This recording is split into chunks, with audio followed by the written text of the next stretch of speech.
don't call me Cush Cushionberry, the center out of LSU. So big people, physical people, mighty athletic between those four guys. And if the Seahawks ended up on a mock draft like that or a draft like that in 2 weeks and 3 days, sign me up for it. Sounds good. I'll be honest. I think when I hear about a wide receiver as someone that they might be going after, I think now and I'm like, you know what? I want them to focus on the big guys. I want them to focus on the defensive linemen. I want them to focus on the offensive linemen. Let me ask you this, Paulie. Let me ask you this one, and Danny, is in that second round, okay? Because this is a really loaded wide receiver class, and you are going to see Mel Kiper and Todd McShay and Daniel Jeremiah's best available player as we get into the second round will probably be a wide receiver that has fallen, because I don't think 15 of them are going to be drafted in the first round. So if you're sitting there in the second round and you addressed a big guy, either an offensive lineman or a D-end or a D-tackle with your first pick, and you're sitting there in the second round and you've got one of these really intriguing receivers like T. Higgins from Clemson, who didn't run particularly well, but is 6'4", jumps, uses his body, unbelievably productive in his years at Clemson, and you could add him to DK and Tyler, and Dorsett could be your fourth speed guy. Would you be disappointed if they drafted a receiver in the second round? It's hard to ever be disappointed when a skill player gets drafted, even if it's a running back for me. I always like to see skill players get brought in, but at the same time, when you look at what they did this offseason, I actually am optimistic about what Philip Dorsett could potentially bring to the table, having seen what he did in New England, which I know for a lot, statistically, wasn't a lot, but the guy was very reliable. And I'm also wondering, okay, is Josh Gordon still in the equation? If he is, then, I mean, should you maybe be prioritizing other positions in the draft? I would say yeah. I would be excited in April and angry in September, Brock. Yeah. I'd be excited when they got him and say, like, heck yes, add to your strength. And then in September, I'd be like, why are you running so much? Let Russ cook. I would say, I think the other intriguing one is I wonder if we will see a corner or a DB drafted in the first couple rounds by the Seahawks. It's been a while, right? They took Blair at the, second round last year? Blair. Are they going to take a corner? I think Shaquille Griffin's the highest they've ever drafted a corner in the third round. That would be the other one that would intrigue me. Would definitely make sense because you got two guys in Quinton Dunbar and Shaquille Griffin in contract years too. You might want to have someone as a safety holdover for next season in case both of them end up leaving, if not just one of them. Question number 2. So this weekend, we heard that the Cleveland Browns are supposedly in on the Jadeveon Clowney sweepstakes, and on Friday, we heard that the New York Jets also might be interested in acquiring Clowney's services. Brock, what's your intuition on what Clowney and his agent are trying to do right now with all of these rumors out there on the main internet streets? Yeah, Paula, Danny's got this segment called Parsing Pete, and he does it very well as anybody in the country does, and Coach Carroll's even acknowledged that at press conferences, and he's excited to hear Danny parse him. I'm going to parse press headlines and press clippings here, and this is, as you said, kind of my gut, or just, parsing what I'm reading and seeing here, and this is no inside information, just my own speculation. But it sure feels like this is a last gasp effort by Clowney's representative to try to get more than a one-year deal. That he's trying to show that the Jets are involved, that the Tennessee Titans have always been involved, now the Browns are involved. He's trying to create a market to get more than the one-year deal. I think it was Tom Pelissaro that I was listening with you guys who said it, I think, pretty well. That, okay, if Jadeveon Clowney does a one-year deal this year and has 9 sacks, is that all of a sudden going to make people more comfortable the following year on a knee that did have microfracture surgery, on a body that has been beat up, on a body that is a year older? Or all of a sudden, if he gets 9 or 10 or 11 sacks next year, people then going to give him the multi-year guarantees? I don't think so. As you get older, those usually happen less and less and less. So this, to me, sure feels like a player, and on top of it, an agent that he's probably put into a corner and say, hey, you better get me a multi-year deal or else, and just trying to drum up headline-wise a lot of teams' involvement who, in my opinion, are all probably offering a similar deal, and that is a one-year deal. Do you think he ends up back in Seattle, or do you think Seattle's moved on, Brock? No, I don't think they've moved on yet, Danny, but the closer and closer we get to this draft, and depending on how that draft falls, and if there is a pass rusher, I'll tell you, the intriguing kid to me as far as the pass rusher goes, Chase is going to go number 2, and then to me the next most dynamic dude that is just twitchy, that is fast, that is different than what you've got on your D-line now, because Rasheem Green and L.J. Collier and Benson Mayowa, and at this stage, Bruce Irvin, those are not just lightning fast, lightning off the ball, twitchy dudes. Is Chason, the kid out of LSU. That guy is really fast, and he's a little smaller. He also is a little bit younger too, but that dude is twitchy. And if all of a sudden that guy's sitting there in the teens or still there in the 20s, and the Seahawks were to do the most anti-Seahawk thing and actually come up and were to get him, then I think you moved on from Clowney. But until that happens, I don't think so, Danny. I think he's still in play. I think they feel good about the numbers they've offered him. Probably a 2-year deal, if I was to guess, around $30 million, and depending on how much they want to guarantee in that. And, Clowney wants more than that, obviously. Question 3, Brock. We're putting together Mad Madness, which is our list of 16 tremendous rants, which are going to duel head-to-head in a single elimination tournament to crown this year's best sports rant, just from our field. Brock, do you have any personal favorites? You've spent a fair amount of time scouring through radio clips and trying to find a good rant. Do you have any personal favorites that jump out to you? Interesting. Yeah, I think Jim Mora's rant against me is both personal and one of my favorites. So I don't know if that's been included on your list. I nearly put it on mine, but yes. You know what? It didn't even deserve a spot in there. So Lydia, yes, you can. No. Some of the noises he makes during that, personal attack on me. Lydia. Yeah, those. I'm trying to find it. Here is. It says. I've known Brock a long time. Yeah, that one. Here's long. I've known that kid since he was in college. How about this one? Time out. I think it's ludicrous that anyone would question Josh Rosen's toughness when they don't know the nature of his injury. So, in all fairness to my comment, oh my God, for a broadcaster who knows zippo about what's going on down there, to question the toughness of Josh Rosen it's like, I don't know. I guess it drives ratings. I don't know. Maybe the producer was talking in his ear. I don't know. But it doesn't make any sense to me that Brock Hewitt has any way to ever question Josh Rosen. But that's his job. So I do understand it's his job. I forgot about how, in all fairness to my comment, is one of the greatest lines of all. It's really good. Like, basically, like, okay, I probably shouldn't have said it, but here's what you need to understand about why I said it. Honestly, how did that make you feel, Brock? Like, because honestly, I was running on my treadmill. I think that was a Sunday night, and all of a sudden I'm getting these texts like, "Oh, I'm with you on this one." I'm like, "What?" I got your back. Like, I'm getting all these texts from people like, what in the world is going on? What did I do? Where is this coming from? And I think it was Salk that called. And as you could imagine, when he snaps, it was over. He was furious. He was like, I'm gonna destroy this guy.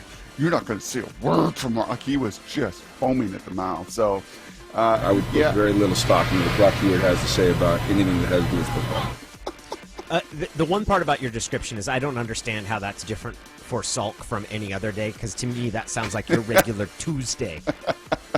It was a good one. So, yeah, it took me back. As you know, Danny, I can be a people pleaser. I'm from Puyallup. I'm like my dad in some ways. I like to just be friendly with just about anybody. And when he started to really take shots at me, like he knew me, like, we were never friends, but we go way back. I mean, it was so absurd. It was just absurd. And it's strange because I listen and everybody knows me. From time to time, I like to argue on Twitter. So I argued with a lot of people on Twitter about this because I actually don't think you questioned his toughness at all.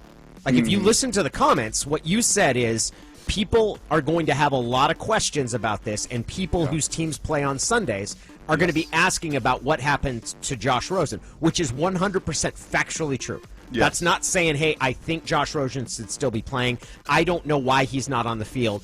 It's saying that, hey, this is a dialogue that is happening in the league, and you know what? That dialogue is still happening in the league. All fairness to Brock's comment.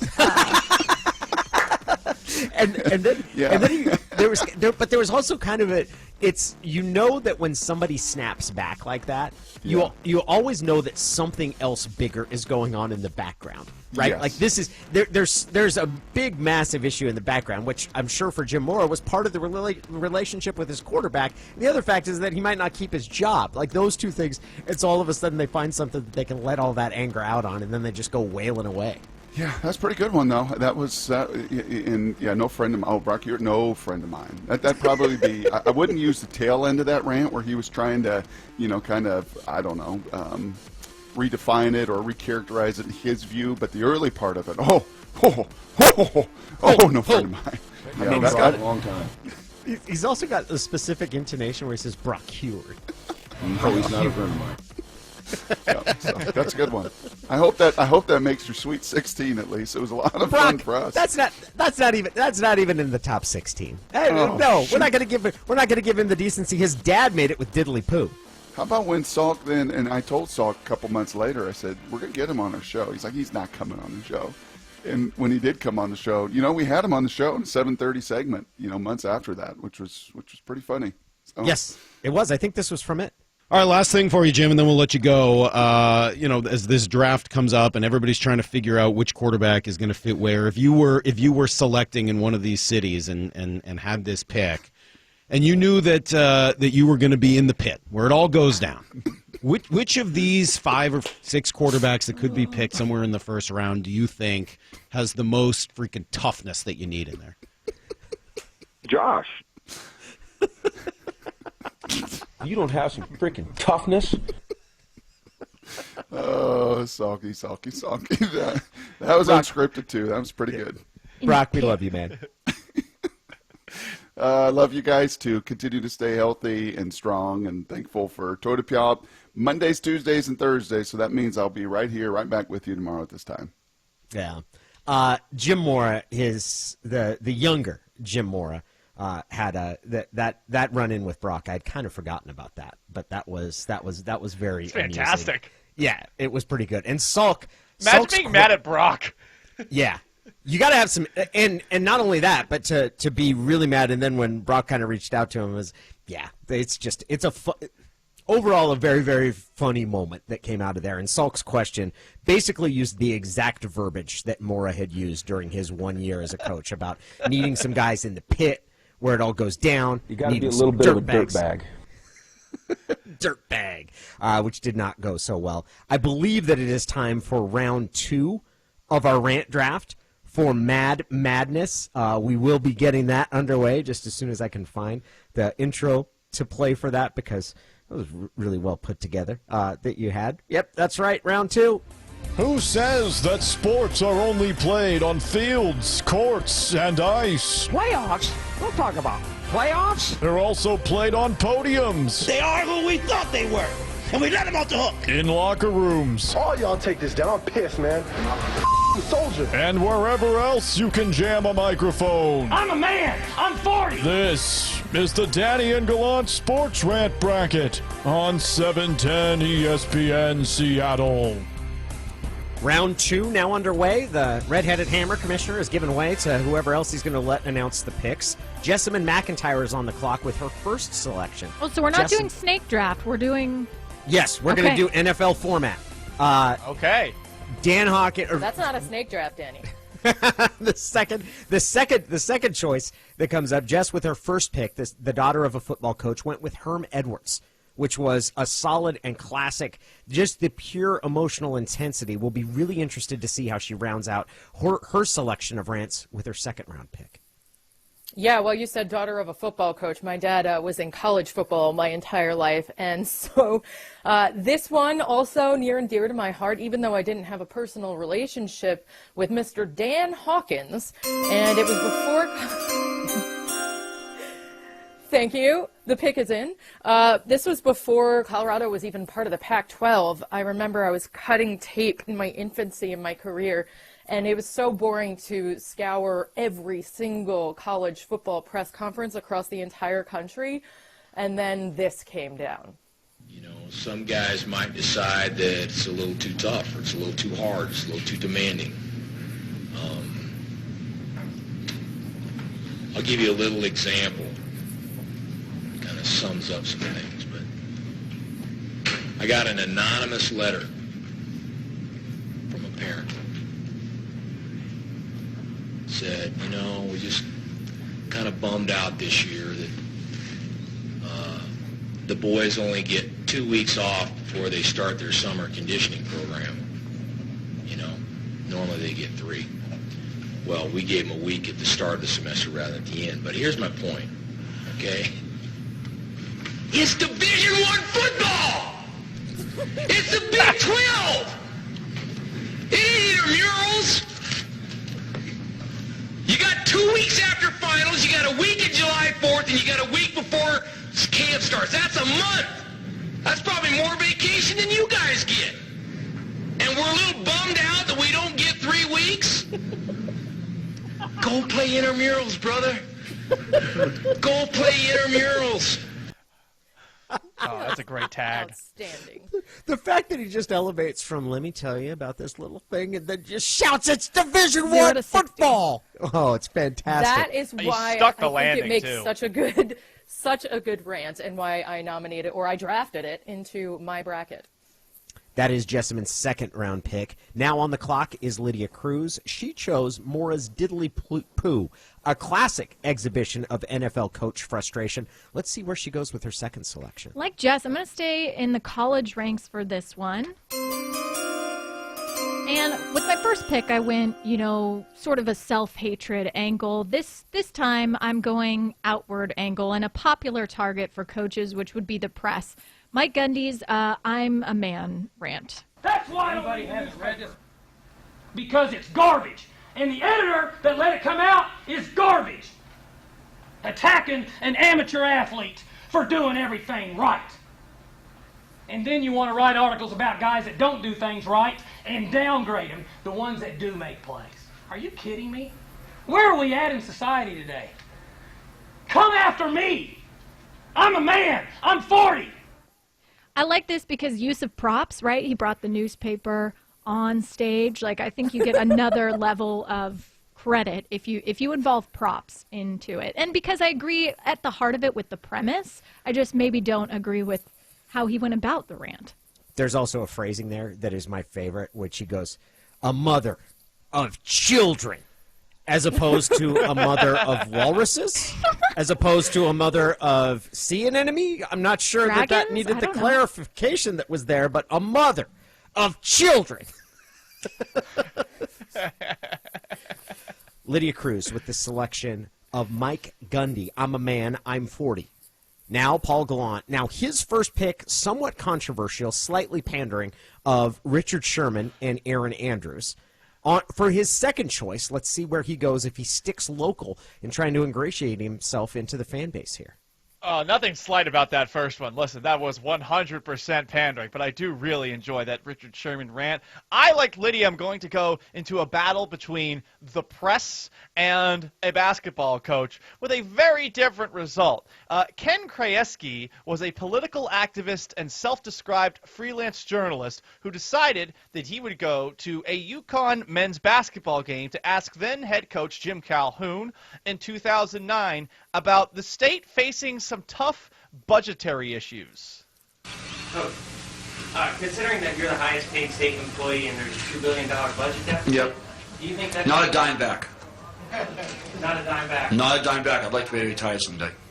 So I'm getting tired. 1.6 million is enough? I'm sorry? 1.5 million? I make a lot more than that. You do? Yeah. What's the... What was the take tonight? I don't know. What's the deal with Comcast work? You're not really that stupid, are you? Yeah, I am. Okay. No, I really My best advice to you, Yeah. shut up. Thank you. You're welcome. Appreciate it. You're welcome. It's very polite of you. No, it wasn't polite. I like you to shut up. This is like, if you want to talk to me outside, I'm more than happy to talk to you. We talk about If you basketball. guys covered this stuff, I wouldn't have to do it. Will you please? Quite frankly, we bring in $12 million to the university. Nothing to do with state funds. We make $12 million a year for this university. Get some facts and come back and see me. Get some facts and come back and see me. Don't throw out salaries or other things. Get some facts and come back and see me. We turn over $12 million to the University of Connecticut, which is state-run. Next question. table banging, a next question to end it all, and on top of that, just rubbing it in this guy's face about the giant salary that he makes. When he said $1.6 million and Calhoun responded with, "I make a lot more than that." That was the moment where the guys should have realized, like, okay, this isn't going to go quite how I thought it was going to go. Because it's a weird fact that basketball coaches and football coaches, they are state employees, technically. But it's a weird thing because it's not like they're in charge of something. They're actually in charge of a program that generates money and supports other things. So the idea that, okay, this is part of the comparing them to other things that don't generate revenue isn't quite fair. Jim Calhoun, baby. My second-round pick comes up. The first one, I chose Allen Iverson with a classic riff on practice. The second-round selection, I'm going to go with something we don't hear anymore, which is an opposing coach or manager targeting a specific opponent, mercilessly, unflinchingly. The willingness to talk trash publicly to the press is something that we do not see anymore, and that is too bad because it allows us and doesn't allow us to hear gems like this. Tommy Lasorda on Kurt Bavacqua, who had accused Lasorda of instructing Dodger pitchers to throw at him. Tell you what I think about it. I think that is very, very bad for that man to make an accusation like that. That is terrible. I have never, ever, since I've managed, ever told a pitcher to throw at anybody, nor will I ever. And if I ever did, I certainly wouldn't make him throw at a 130 hitter like LaFay or Bavacqua, who couldn't hit water if he fell out of a boat. And I guarantee you this, when I pitched, and I was going to pitch against a team that had guys on it like Bavacqua, I sent a limousine to get the to make sure he was in the lineup because I kicked that ass any day in a week. He's a big mouth, I'll tell you that. Don't want to be Bavacqua, that's for sure. Bavacqua. And he turns it into like the venom that he puts on it, the lack of respect that he puts on that name, Bavacqua.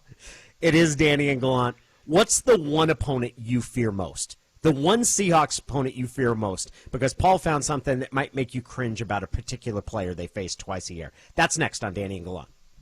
Brock Heward, mornings at 8 with Danny and Gallant. Subscribe to receive the Brock and Salk podcast at Apple Podcasts or Google Podcasts, or stream it through the 710 Sports app. Mike's Western Suppliers and CL Western Apparel remind parents to talk with your teenage drivers about the dangers of distracted driving and texting behind the wheel. Make a family agreement to never drive under the influence of alcohol or drugs, or ride with a driver who is. Always designate a sober driver, use a ride share, or call a parent for a safe ride home. A message from Mike's Western Suppliers and CL Western Apparel. Family owned for over 30 years. Mike and Cindy Lou thank all our customers and wish the class of 2020 a safe and successful future. There are everyday actions to help prevent the spread of respiratory diseases. Wash your hands. Avoid close contact with people who are sick. Avoid touching your eyes, nose, and mouth. Stay home when you are sick. Cover your cough or sneeze. Clean and disinfect frequently touched objects with household cleaning spray. For more information, visit cdc.gov/COVID-19. This message brought to you by the National Association of Broadcasters and this station. Trade pros. Whether you specialize in service or new construction, Ferguson knows firsthand how much work goes into a long day on the job, which is why we're committed to offering the products and solutions to get every job done right. With over 1,000 locations, an unmatched selection of specialty products, tools, and supplies, our pro pickup and same or next day delivery, you can trust that doing business with Ferguson will be the easiest part of your hard day's work. Visit Ferguson.com to find a counter location near you.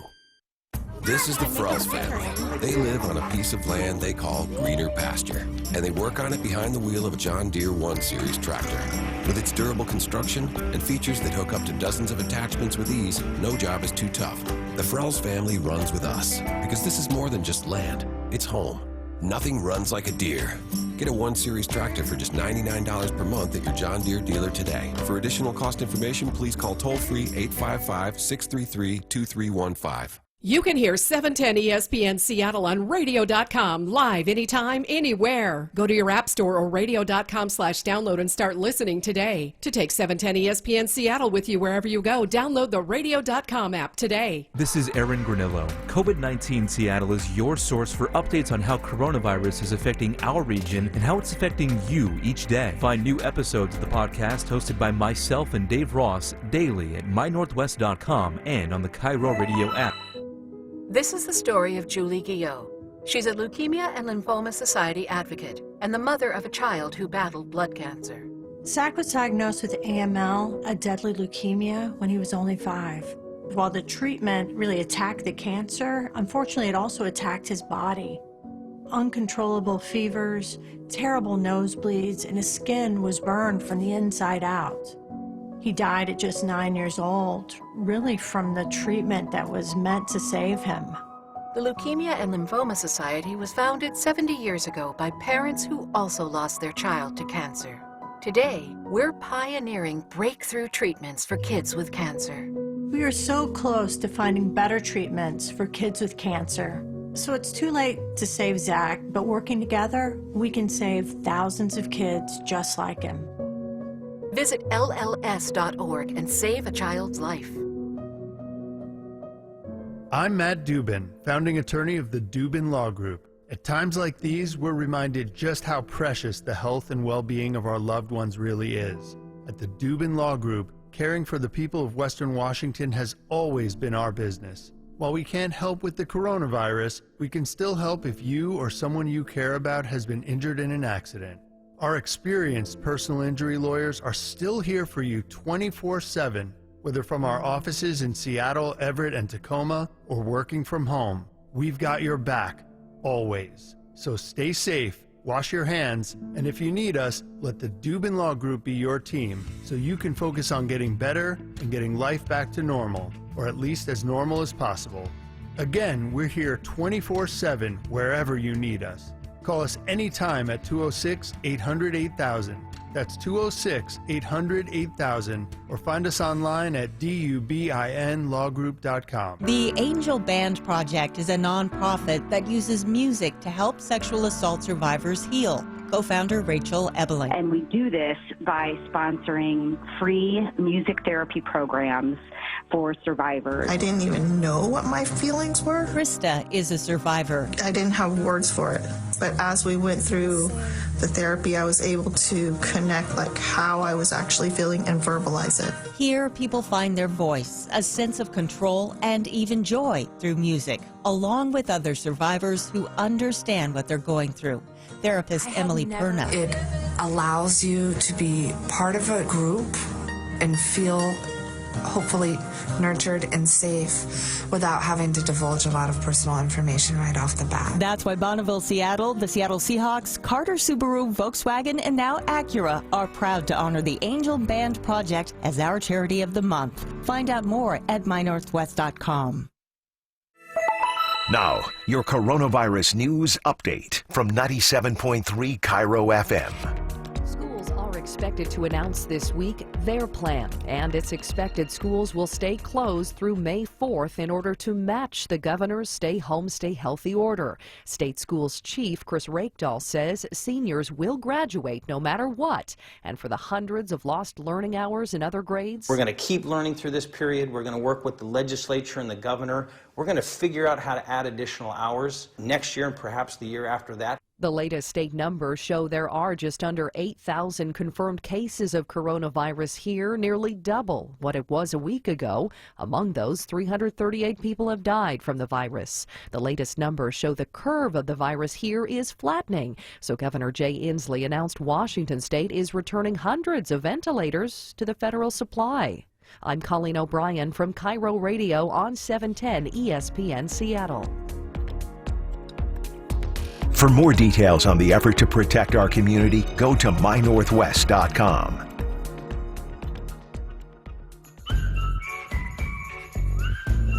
You're listening to Danny and Gallant on 710 ESPN Seattle. Now, here are your hosts, Danny O'Neill and Paul Gallant.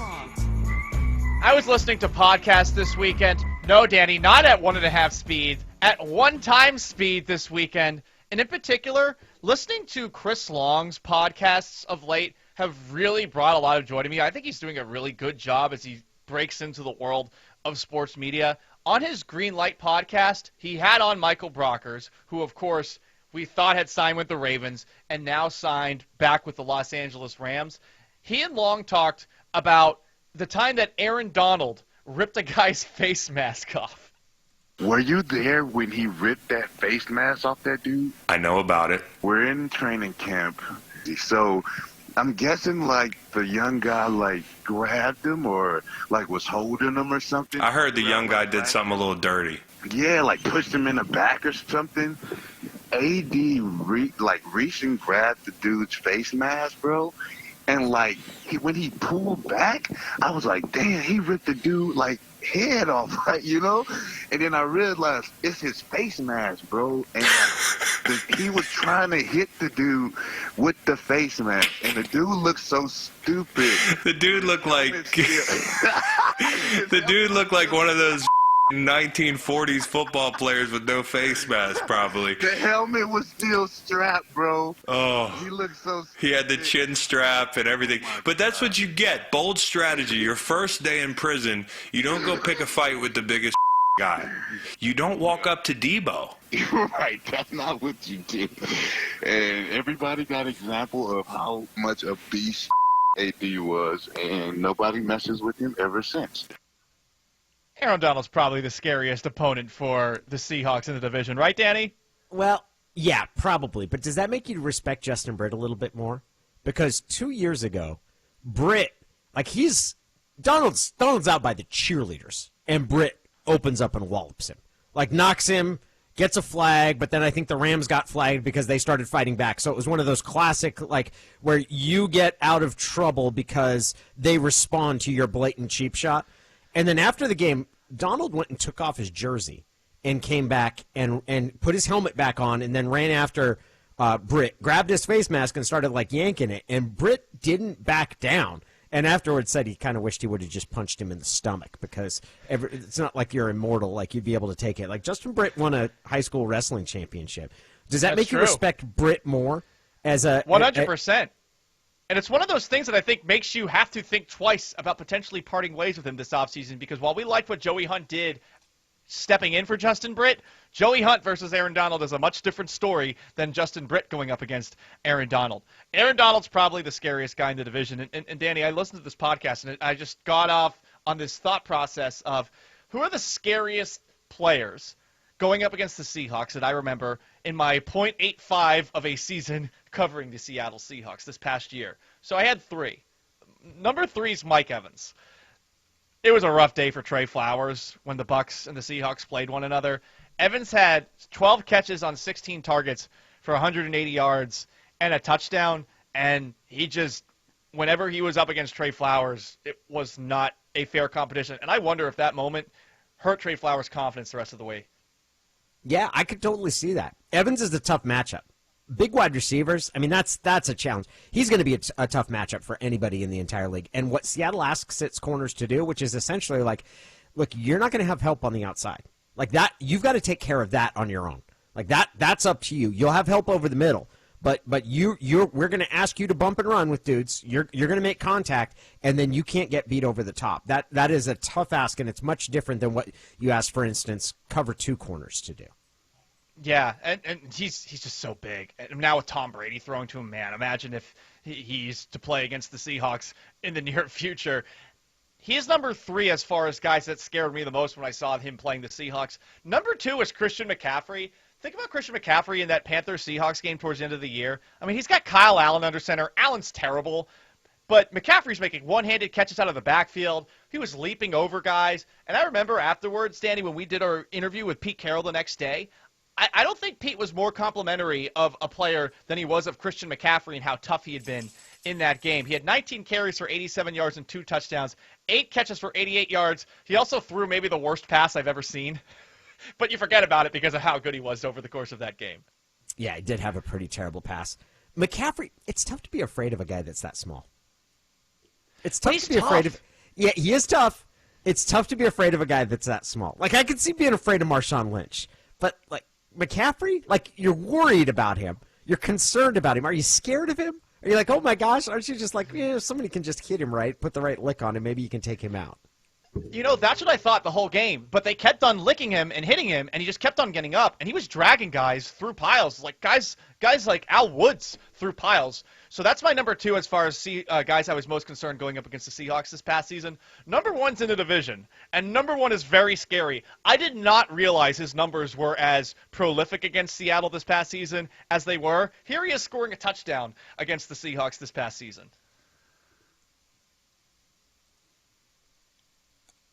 We're talking about Deebo Samuel. 13 catches, 214 yards, 2 rushes, 33 yards, and a touchdown.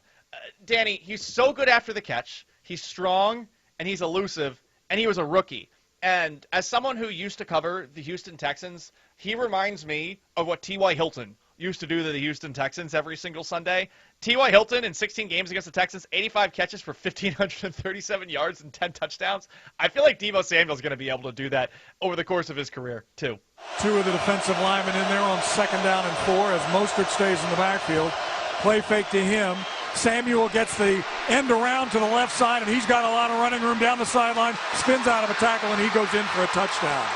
The Seahawks were wildly out of position on that play. A 30-yard touchdown run on the end around as Samuel, who has done this before to other teams, the Seahawks had to see that on film, but he ran out to the left side, Dave, and there was nobody out there, and then the one person who could have a chance to make the tackle couldn't. After review, the ruling on the field will stand. Touchdown. Samuel is just a monster. He's got tree trunks for legs. I think that's the thing that jumps out to me most. Just how freaking strong he is. And the number of guys and impact receivers that came from, because there's the kid from Tennessee, right, that went to Ole Miss just like DK Metcalf did. Is it A.J. Brown? A.J. Brown, yes. And then you have Deebo Samuel, who comes from South Carolina, like, who you really didn't know all that much about, and you're like, oh my goodness. Like, why would all those guys go to those teams, and why wouldn't you go somewhere that throws the ball more? Because it's pretty remarkable, the rookie receivers that came out of the SEC last year. 100%. And, I mean, that guy, you can give him the ball in any capacity on a speed sweep like that, which killed the Seahawks last year, or just throwing him the football. He's going to make something happen. And you got to go up against this guy twice a year going forward. Good luck. Danny and Gallant, he is Danny O'Neill. I am Paul Gallant. We're going to continue our madness draft as we continue to go through some of the greatest rants in sports history next, right here on 710 ESPN Seattle. Everything Seahawks draft is on 710 ESPN Seattle. We bring in Jim Nagy now, executive director of the Senior Bowl, with their first pick. What do you think they could make there? I think there'll be some players there. You got guys like Marlon Davidson from Auburn, who he's the Seahawks kind of guy in terms of being versatile. He can get to the quarterback from a lot of different alignments. They got to find a way to affect the quarterback. Get notifications throughout the draft by downloading the 710 Sports app and get every minute of the draft on 710 ESPN Seattle and 710sports.com. Primary Residential Mortgage knows homeowners want to take advantage of every opportunity they can. Here's PRMI's Kyle Bergquist. Should you be taking advantage of these historically low interest rates? Should you refinance? With some conversation and a little math, the answer will become perfectly clear. More than just a mortgage. Primary Residential Mortgage. Call 206-809-PRMI. 206-809-PRMI. Primary Residential Mortgage, NMLS 3094, Equal Housing Opportunity. This year, opening day will have to wait. And that's okay. What's happening now is bigger than baseball. The traditions, the togetherness, and everything you love about the game is going to have to wait a little longer. But we'll get through this together. Our community always finds a way to come through. We'll get there. We got this. We'll be back, and we can't wait. In 2020, over 25,000 people will be diagnosed with a malignant primary brain tumor. Currently, radiation and surgery are the standard options for treating these tumors, with only a 35% survival rate. However, researchers at the Ben and Catherine Ivey Center for Advanced Brain Tumor Research at Swedish Medical Center in Seattle are on the verge of developing a vaccine that could virtually eradicate glioblastoma, an aggressive and common form of brain cancer. That's why we're moving forward with the Seattle Brain Cancer Walk this year by making it virtual. Join us on Facebook Sunday, May 3rd to show your support for brain cancer patients and survivors. Share your photos and comments with us and help us raise money for key research dedicated to finding a cure for cancer. Together, we can cure glioblastoma. Again, join us on Facebook at the virtual Seattle Brain Cancer Walk Sunday, May 3rd. Learn more at braincancerwalk.org. braincancerwalk.org. My husband is a wonderful man. He's a great father, funny and loving. When he's not drinking. When he drinks, he becomes a complete stranger, angry and mean. Not the man I fell in love with. I've become really good at pretending everything's okay for the kids' sake, but it's taking a toll on me. I'm so angry that my husband chooses alcohol over us. If he really loved us, he'd stop drinking, right? My counselor suggested I try Al-Anon family groups. At first, I didn't understand why she wanted me to go. I'm not the one with the problem, but I'm glad I went. I heard people's stories, and they sound exactly like mine. I knew I was in the right place. Do you worry about how much someone drinks?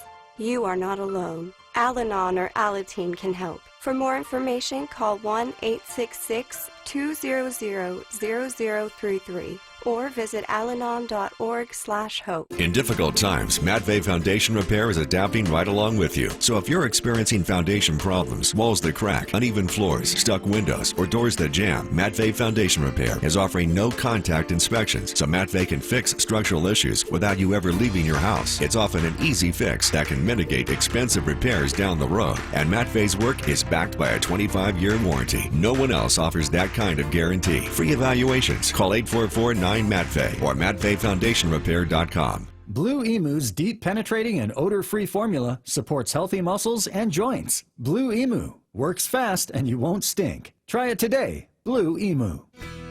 Hey everybody, it's Bob Stelton here from the Bob, Dave, and More Show. Listen, during this time, we're thinking about you. We cannot wait to start watching Seattle sports with you again. And in the meantime, we're keeping you ready. After this, Seattle sports and the community will be stronger than it's ever been. So it's time to stay home and stay healthy.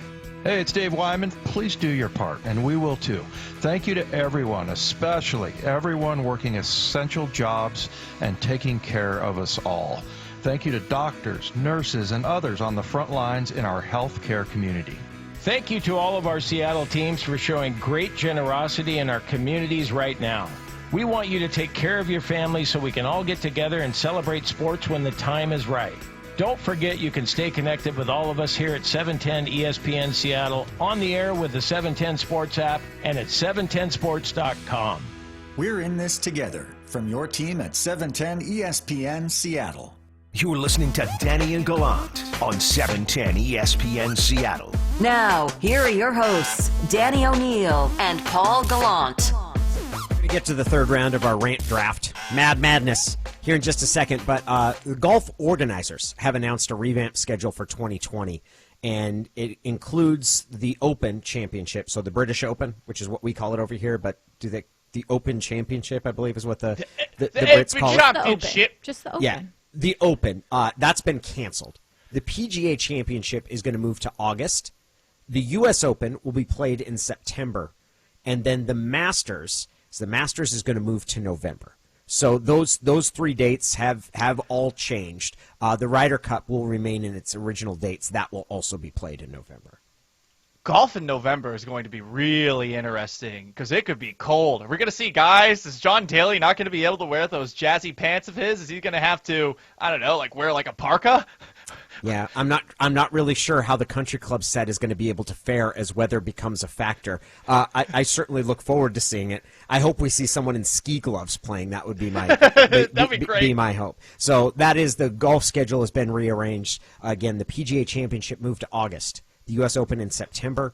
The Masters will be played in November, and the Open, a.k.a. the British Open, has just been canceled. Now it's time for our third round. Who says that sports are only played on fields, courts, and ice? Playoffs? Don't talk about playoffs. They're also played on podiums. They are who we thought they were, and we let them off the hook. In locker rooms. Oh, y'all take this down. I'm pissed, man.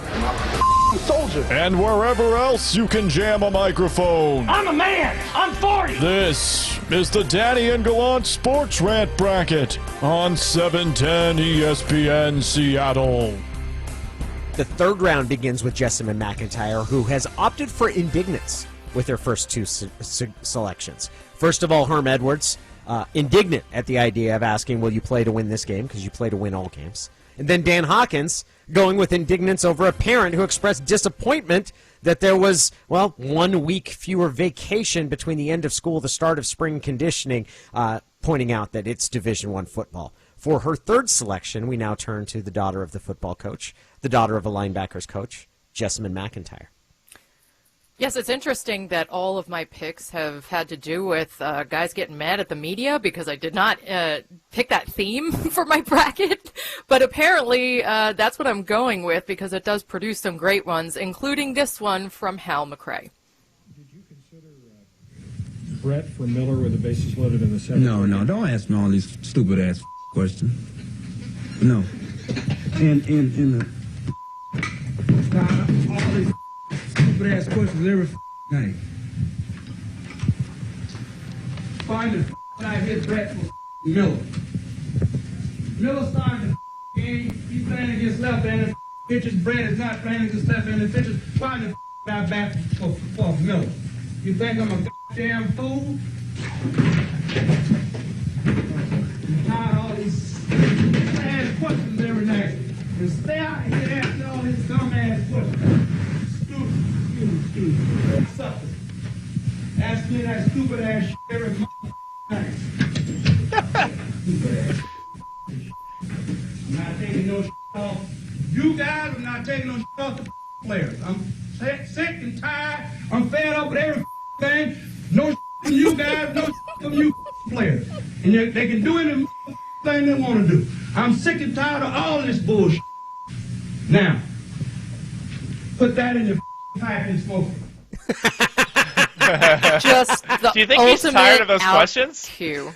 Apparently he was a little tired of some of the questions. He was also tired of his players. He was just tired of taking it, and then he instructed you to put that in your pipe and smoke it. Which that would definitely make it unsafe for you to drive home if you put that kind of anger in your pipe and smoked it.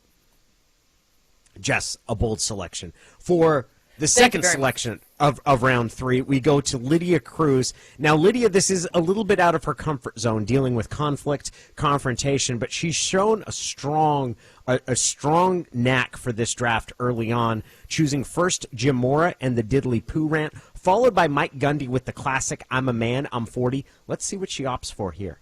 I'm going to stay in the college ranks for this one as well. Now, I love a good analogy.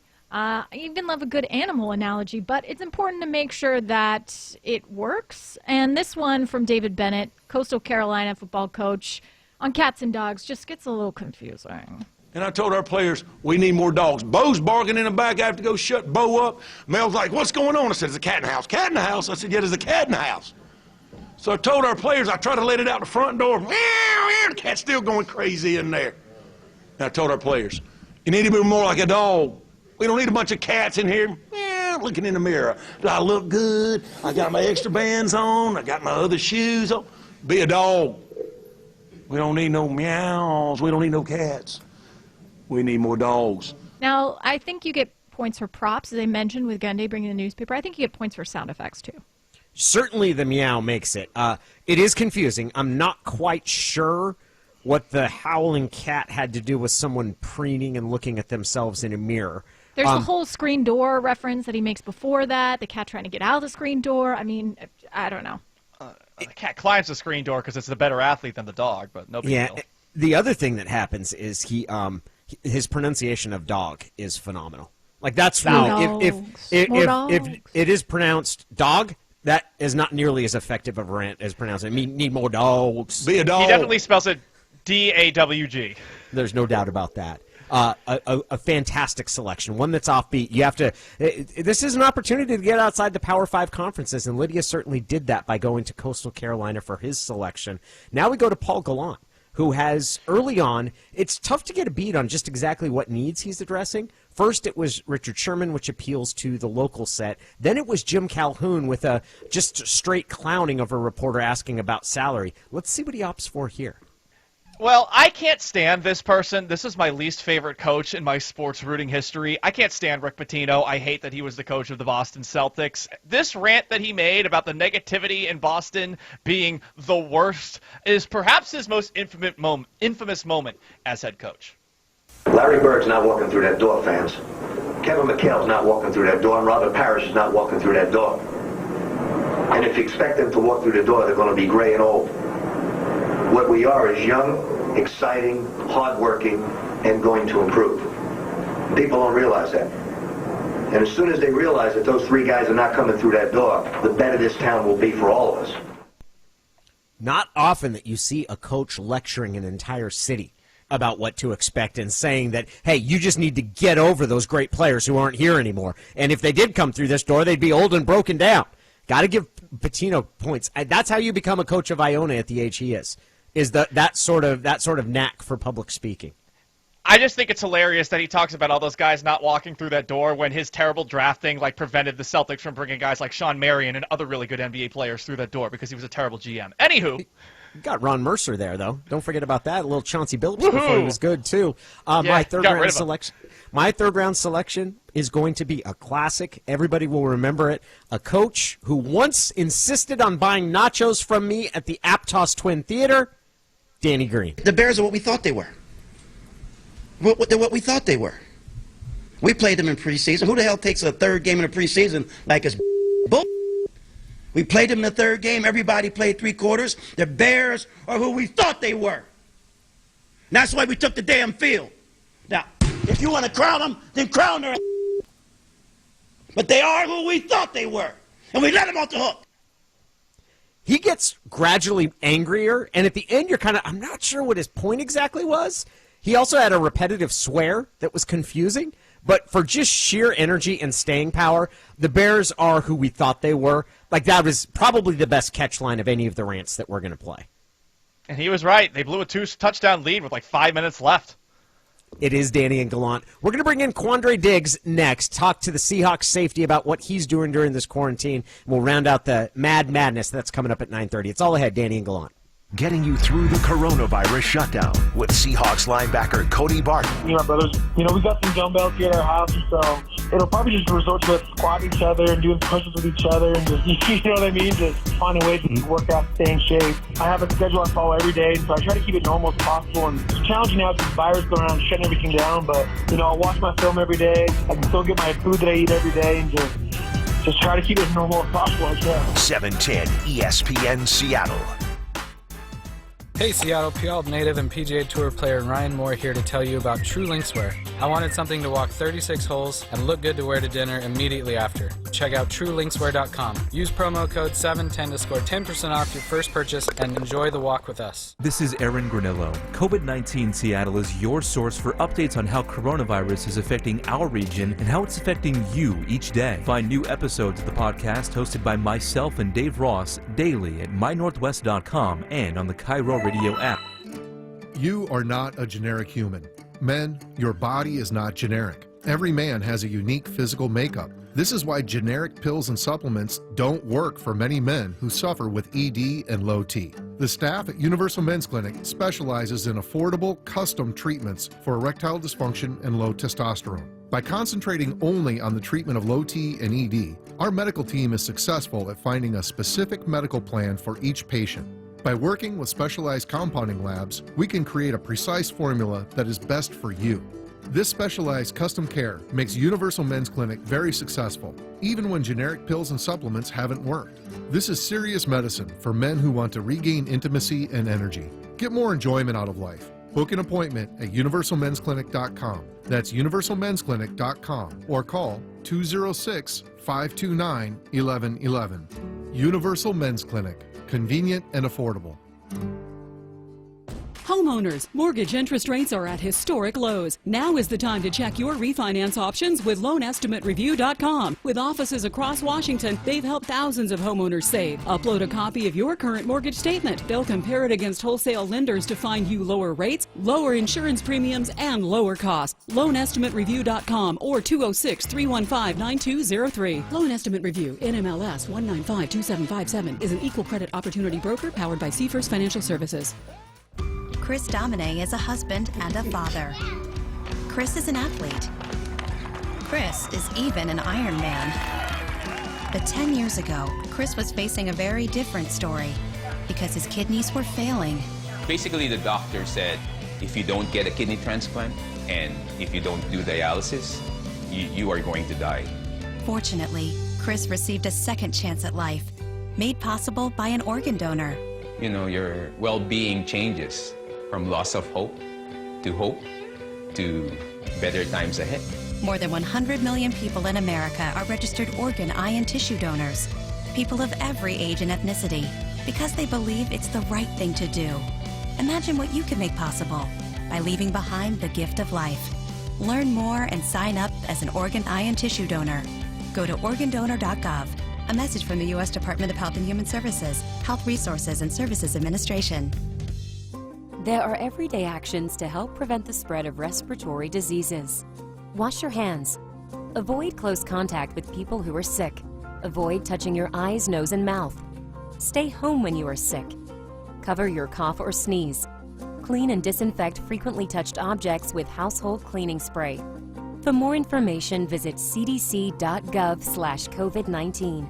This message brought to you by the National Association of Broadcasters and this station. Hi everybody, I'm Jack Hanna. Since I was a boy, I've been fascinated with animals, especially their tireless work ethic.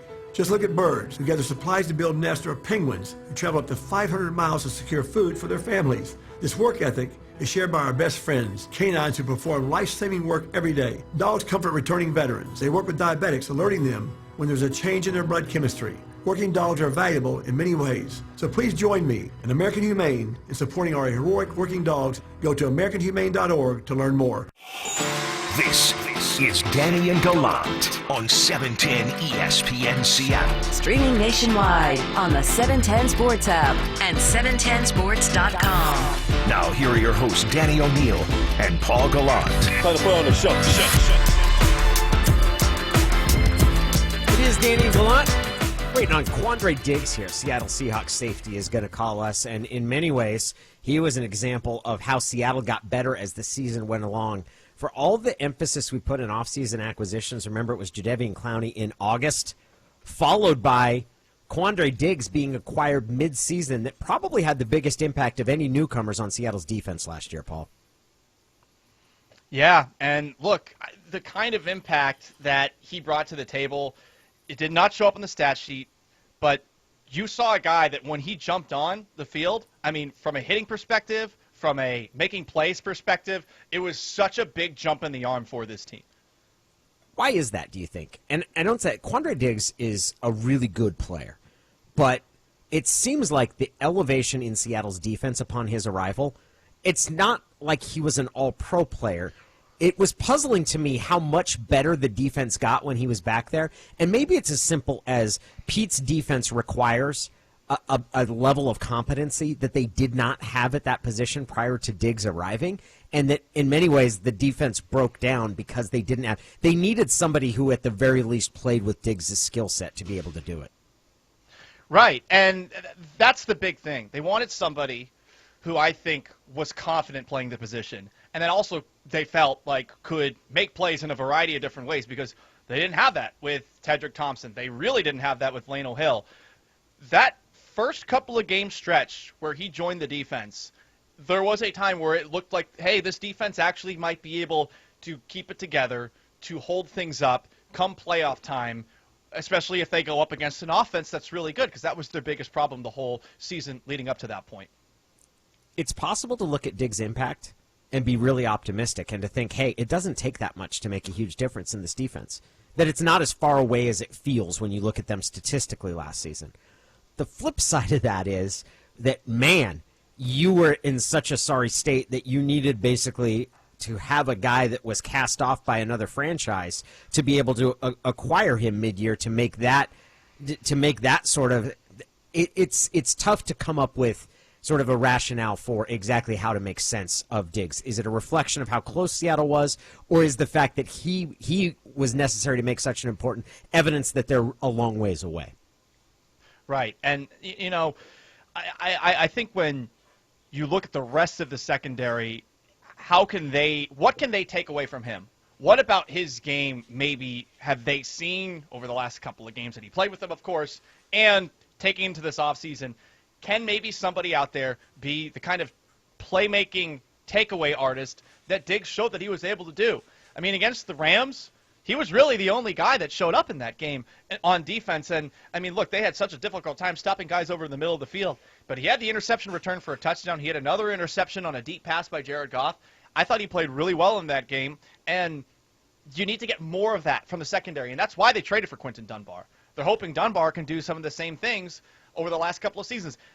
It's not just stopping passes that are thrown towards the many receivers that the Seahawks are going up against. It's taking the ball away. It's creating a takeaway, and it's giving the Seahawks more chances offensively, as opposed to just playing this battle of bend but don't break, bend but don't break, bend but don't break. Because eventually, when you go up against good offenses, like the Packers proved, you will break. You need to have takeaways in this league to win. Can you improve your pass rush by improving your secondary? I hope so. I think that's what the Seahawks are hoping too.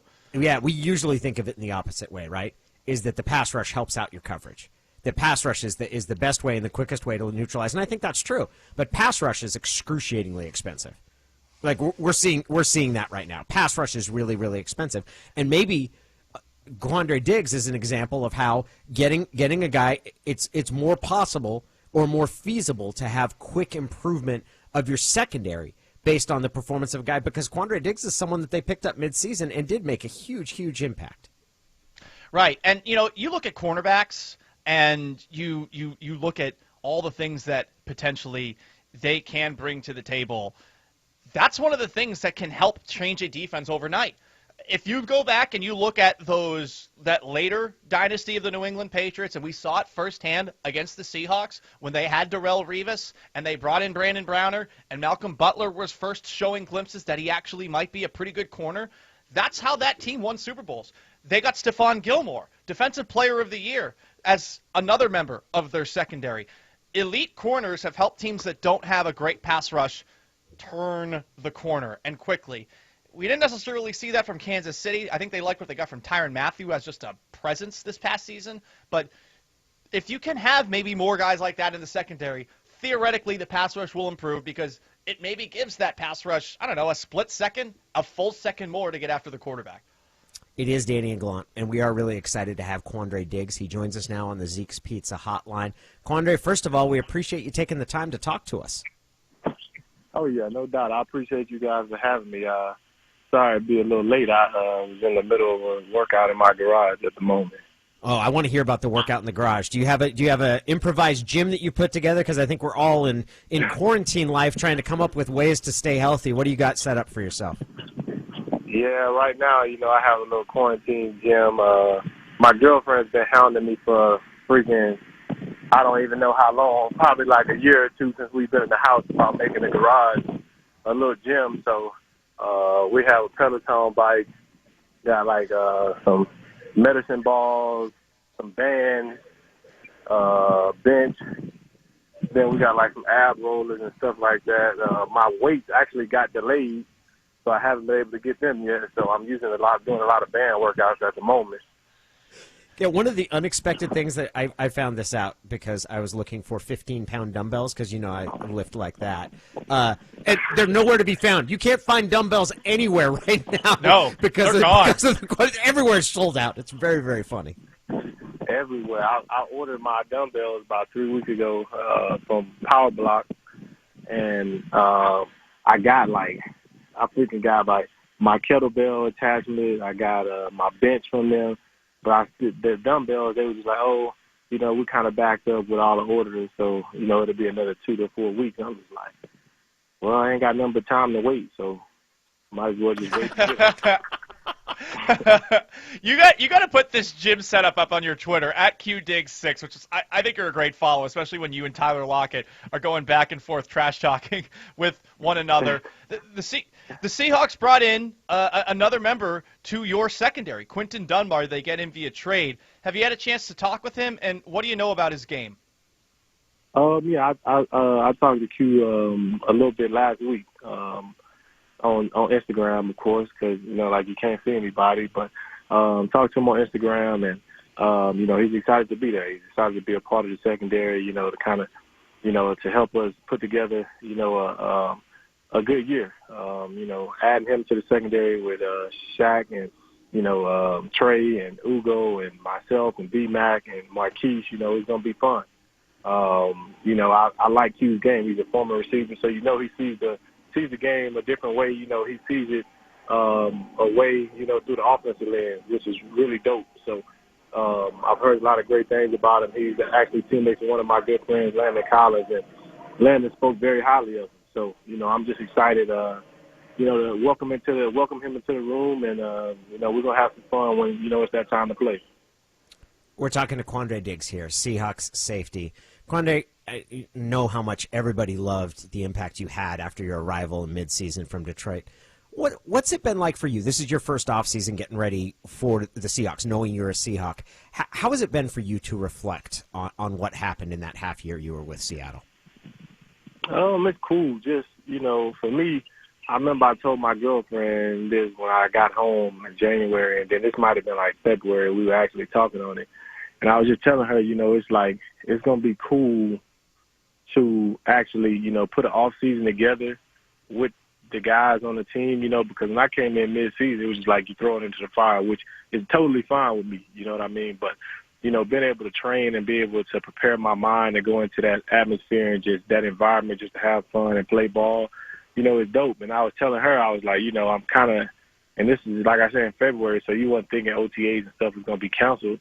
And I kind of got in a little trouble for this, but I told her, I was just like, it's kind of cool thinking about how excited I am to get back to work with those guys. And she kind of took it the wrong way at first, thinking I was excited to get back away from her. But it was more of just the idea of, you going to work and work being fun and, you just enjoying the teammates that you're around, you enjoying the coaches. And I think that's what, what really means a lot to me is that I'm genuinely happy, knowing that I'm a Seattle Seahawk and, knowing that the game is fun again for me.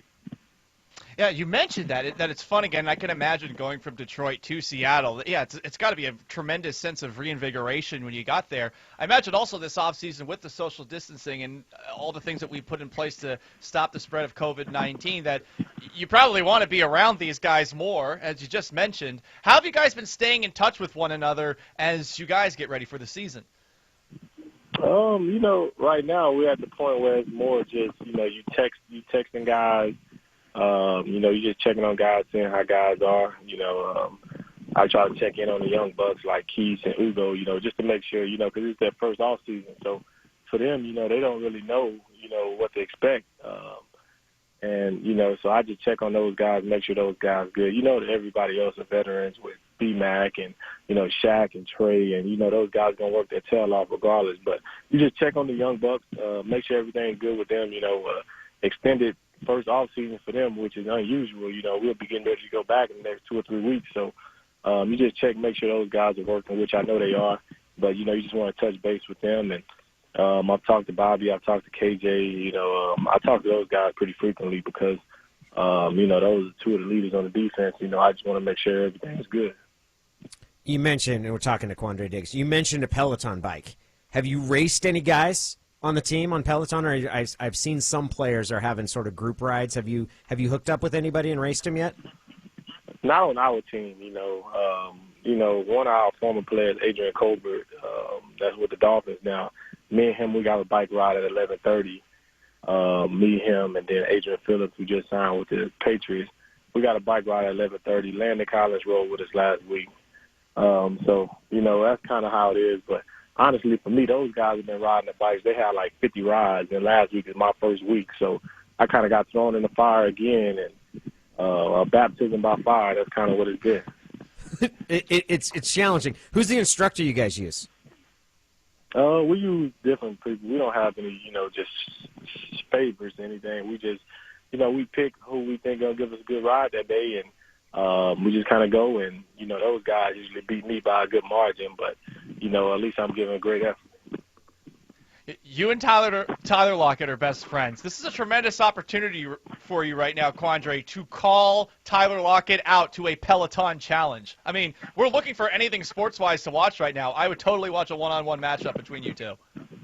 His Peloton is in Seattle, and he's actually in Texas right now, so I can't even challenge him to a one-on-one because he doesn't even have his bike with him. And he said he's not going to go back to Seattle for a while until everything clears up. Man, he's got to get another Peloton. Man, they all backed up now. They back ordered. So I ordered mine about a month ago, and I have guys, friends that's tried to order them, and they just super backed up at the moment. What have you been doing, Quandre? I mean, following your Twitter, you are a big sports fan and somebody that likes watching things. What are you doing to pass the time? Because I think we're all wrestling with it, not having our sports fix or being able to watch or talk. I mean, really trying to come up with things. What sort of solutions have you found? For me, it's been tough. I freaking been watching Netflix with my girlfriend, watching freaking Puppy Pals with my daughter. So I just been trying to find anything just to try to get my mind off sports, really, because, you look at ESPN, there's really nothing on there. They play old games, which are cool, you know what I mean? I got to watch the 2005 National Championship game, Texas versus USC. And that was one of my favorite moments of this little quarantine deal. But I've been playing a lot of video games, just trying to go outside more. I think this is a great opportunity for, us as a whole. I think we've taken some things for granted with just being able to go outside. We need to exercise more, so you take those things for granted. And even myself, just walking around my neighborhood, it's been like real relaxing, being able to push my daughter in the stroller, me and my girlfriend just go on a walk. I think, that's been really dope. So that's kind of how I've been keeping myself busy, but I'm a big video game person. I got to ask about Tiger King. Have you watched Tiger King yet? Yeah, I watched Tiger King like 2 weeks ago. It's a little different. It's definitely a little different. I wasn't going to watch it. Definitely wasn't going to watch it. It's been like that with a lot of shows actually on Netflix. I'm like, I'm not going to watch that. I'm not going to do that. And then my girlfriend will start watching it, and, if you don't spend time with him, it becomes a whole big ordeal. So I actually got stuck watching Tiger King, and I ended up enjoying it. It was different. And, I've been watching the All-American football Netflix series, and I think we're about to start Ozark. So, we're just trying to pass time as much as we can and just try to stay in the house as much as I can. Heck, I actually just tried to go out to some fields and, try to do some running out there and do some cutting and some football stuff. But, heck, they got police driving around the fields and stuff. So, those places, I don't even think they letting you, train and stuff out there. Ozark is good. Who was the worst character on Tiger King? Was it Joe Exotic? Was it Jeff Lowe? Or was it Carol? It's crazy because all three of them had some crookedness to them, I think. I think, just all in general, I really think Tiger King, I think he burnt down the crocodile or alligator thing. I think he did that and tried to set somebody else up to do it. But I really think he was the one that burned it down to get rid of all the evidence. It is Quandre Diggs.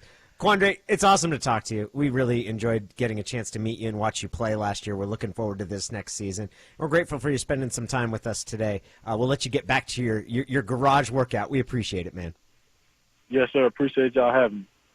That is Quandre Diggs, a member of your Seattle Seahawks secondary. It's Danny and Gallant, and now it's time for us to go around the NFL.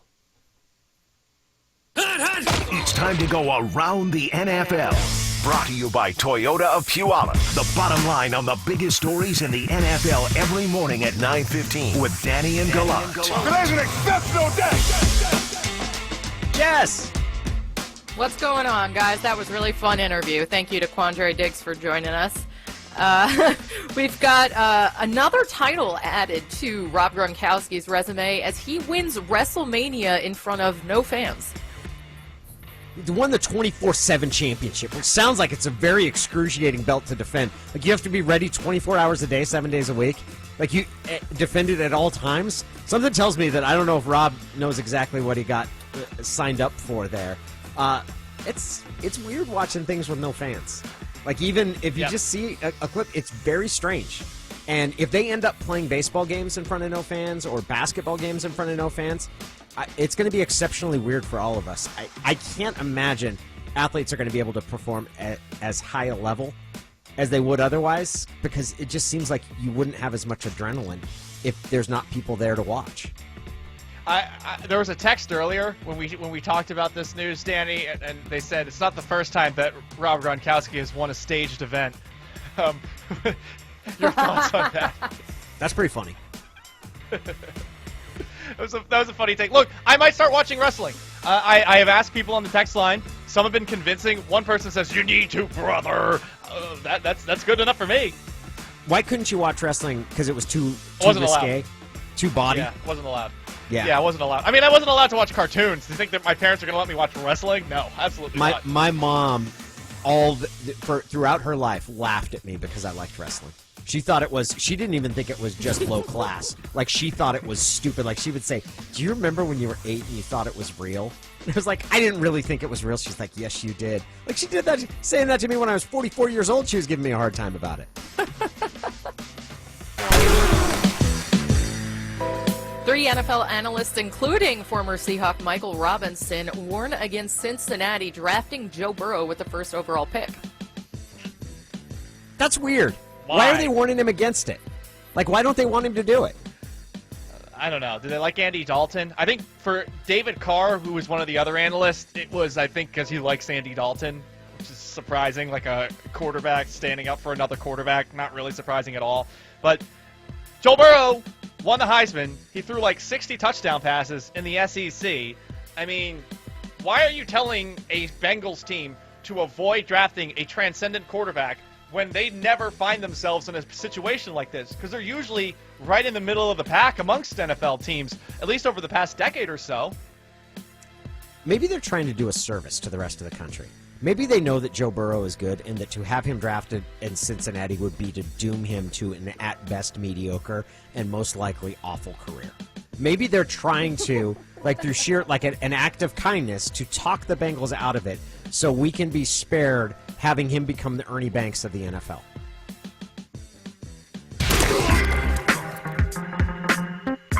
Sources familiar with the commissioner's conference call with the president yesterday say he believes the start off. I think that's great to hear, and it should be encouraging for all sports fans. At the same time, man, I don't think any of us really know. Should football be able to start on time? I don't know. It seems like things have started to have hit their peak in other countries where they've dealt with COVID-19 first. But man, the Chinese Basketball Association just had to shut down again. Like that's the second time they started up again and then decided that they had to stop again. So I'd be real hesitant for anyone to think that, like, oh yeah, this will all be taken care of by then. But maybe that makes people feel better to hear that. What is it based off of? That's my big question. The NFL's chief medical officer said that he was skeptical about the idea of the NFL starting the season on time, and he said, like, we shouldn't be putting a date on anything. I agree. Look, it would be great to have this kind of confidence that in a time right now where it's tough to feel good about a lot of things, but I don't think that there's any data that is indicating that this is suddenly more likely to happen. You'll watch and see what happens in Europe. Europe's infection rates peaked before ours did, and start to see when they start playing soccer again and with crowds, and that'll probably be an indication of when that might come to the United States, although we have to wait and see, are we going to be able to sort of have flatten the curve as it appears is happening in different European nations. But the idea of a secondary wave of infections is very possible too. I don't think anybody knows, but maybe some people feel better hearing that, like, oh yeah, it'll be fine by then, and that helps them get through the next couple of weeks. I don't, for myself, I don't take any of these declarations to heart at all. I don't think it means it's more likely or less likely that it's going to happen on time. We just don't know. Rams Chief Operating Officer backs out from the new colors and logos of public dissent. Yeah, that Kevin Demoff is facing up to it. It's a bad logo for a number of reasons. The fact that they're trying to figure out what it looks like, you can't even see. It looks more like a Chargers logo because it seems that there's a C, but it's supposed to be the Rams horn. It looks like laundry detergent. That's what it looks like to me. It looks like laundry detergent. It looks like Surf. That's Surf. Come and get it. It's not even Tide Pods. It's not even Tide. It's not even Tide. It's off-brand. It looks like off-brand laundry detergent. What a bunch of cowards. We're going to back down from our new logos and colors because the public doesn't like it? Make up your minds. Well, the public's not wrong. Man. I agree, Yeah, but at the same time, like, stick to your guns. Oh, the public's, like, not down with it. Oh, so you're going to design another one? And you're going to spend millions of dollars on another one? Sure, fine. If they're gonna get it right it's this better than time. putting out something that's terrible. Do you think they're going to get it right They, like, this time? remade an entire Sonic movie because of that. You know what? Here's the only thing that they can do to make the logo work is to just steal the Lakers logos and have the football team in that town pretend that they're the Los Angeles Lakers. That is it. Because that's the only that's the only team in town that anyone cares about there. That's kind of funny. I like that idea, Paul. That was a good. That was a good solid. The LA brand. Lakers in the NFC West. Yeah, in LA. A bit of sad news. Former New Orleans Saints kicker Tom Dempsey, who actually was born without toes on his kicking foot, has died at the age of 73 due to complications of the coronavirus. Also, Bobby Mitchell, who was the first African-American player for Washington's franchise, also passed away. He was 84. Yeah, this is part of an unfortunate reality, is that this disease is tearing a swath through that generation of not just football players, but people. I read Michael Lewis, who wrote The Blind Side, Moneyball, a number of books. He wrote a really good piece in Bloomberg about that this is his father's generation. His father knows like 9 people who have died in New Orleans from COVID-19. It's just awful. tearing a swath. It's absolutely brutal and frightening and heartbreaking. It really is. I do want to say something positive just about Tom Dempsey. Tom Dempsey's career is one of the most improbable stories that you will see in sports. He was born with no toes on his right foot, no fingers on his right hand, and wore a custom flat front kicking shoe where his toes were supposed to begin. And in 1970, think about this, he kicked a 63-yard game-winning field goal with 2 seconds to go. Back in the day where everyone was toe-balling field goals, essentially. Maybe they had just started to bring in the soccer style. His story is an incredible one, and it's really sad to see that he had passed away. The longest field goal in National League history. They're sending him on with 2 seconds left. Scarpetti will hold. Here's the snap. The ball is down. Dempsey kicks. It's on the way. It is good. It's good. It's good. The Saints have won. The Saints have won. The stadium is wild. Dempsey is being mobbed. The time has run out. The Saints have won 19-17. Round 4 of our Mad Madness draft coming up next. For Hawks fans, April means one thing. The NFL Draft. 3 picks in the first 2 rounds, 7 picks overall. This is the time when the Hawks put the finishing touches on another championship run. Brock Ewart and Michael Bumpus breakdowns with Danny and Gallant every morning at 8. Sean Clayton updates at 7:15, 10 to noon, and 4 every single day. Download the 710 Sports app to get breaking news notifications for every Seahawks pick and trade. Get everything on the draft right here. In difficult times, Matvey Foundation Repair is adapting right along with you. So if you see ugly sinking concrete and unsafe trip hazards around your home, like an uneven driveway, sunken sidewalk, or sagging cement porch, Matvey Foundation Repair is offering no-contact inspections, so Matvey can raise and level your concrete without you ever leaving your house. It's often an easy, cost-effective fix, and Matvey's work is backed by a 25-year warranty. No one else offers that kind of guarantee. Free evaluations. Call 844-9-MATVEY or MatveyFoundationRepair.com. This year, opening day will have to wait. And that's okay. What's happening now is bigger than baseball. The traditions, the togetherness, and everything you love about the game is going to have to wait a little longer. But we'll get through this together. Our community always finds a way to come through. We'll get there. We got this. We'll be back, and we can't wait. There are everyday actions to help prevent the spread of respiratory diseases. Wash your hands. Avoid close contact with people who are sick. Avoid touching your eyes, nose, and mouth. Stay home when you are sick. Cover your cough or sneeze. Clean and disinfect frequently touched objects with household cleaning spray. For more information, visit cdc.gov/COVID-19. This message brought to you by the National Association of Broadcasters and this station. How come we have to lose our hair where it matters most? Shaving my head just wasn't for me, and Advanced Hair Restoration gave me a better option. Their state-of-the-art Advanced FUE treatment really works. It took just 1 day, and it was virtually pain-free. Advanced Hair has always operated at the highest standard of care. Trust only the best. Now also offering free remote consultations through video conference and $250 off. Call 425-449-8185 or visit advancedhair.com. A powerful threat calls for a greater response. When there's a battle, bring strength. When there's a problem, seek answers. When there is doubt, give hope. Not tomorrow.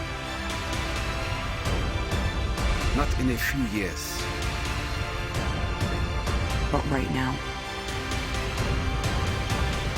Some battles must be faced together. Cancer fighters stand up to cancer every day. And you can be part of this battle too. Visit standuptocancer.org to learn more. Together, we can save lives. This is Tom Scared for the Borgen Project. Each year, nearly 2 million children die from preventable diseases. Each day, 30,000 people die from hunger. 500 each hour are children. The Borgen Project is turning this around. We need your help. To learn more, go to borgenproject.org. That's BORGEN project.org. Albertson Safeway employees are heroes working to provide food for our community. Because of you, Power Crunch is able to offer their super protein to families during this time. Thank you from the people at Power Crunch. In the Army National Guard, family means everything. Our parents, they were really supportive that all 5 of us would join. I got my education because of the Guard. I got to travel a little bit and experience a whole different culture.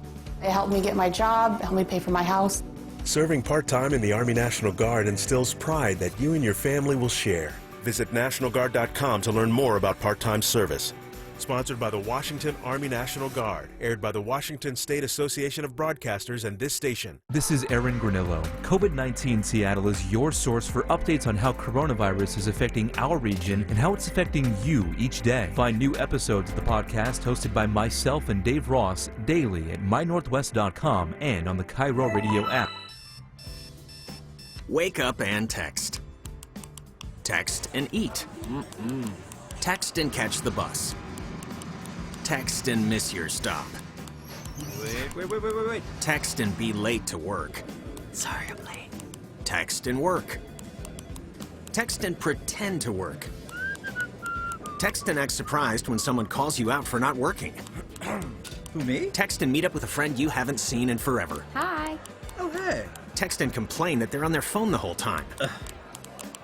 Text and listen to them complain that you're on your phone the whole time. Text and whatever.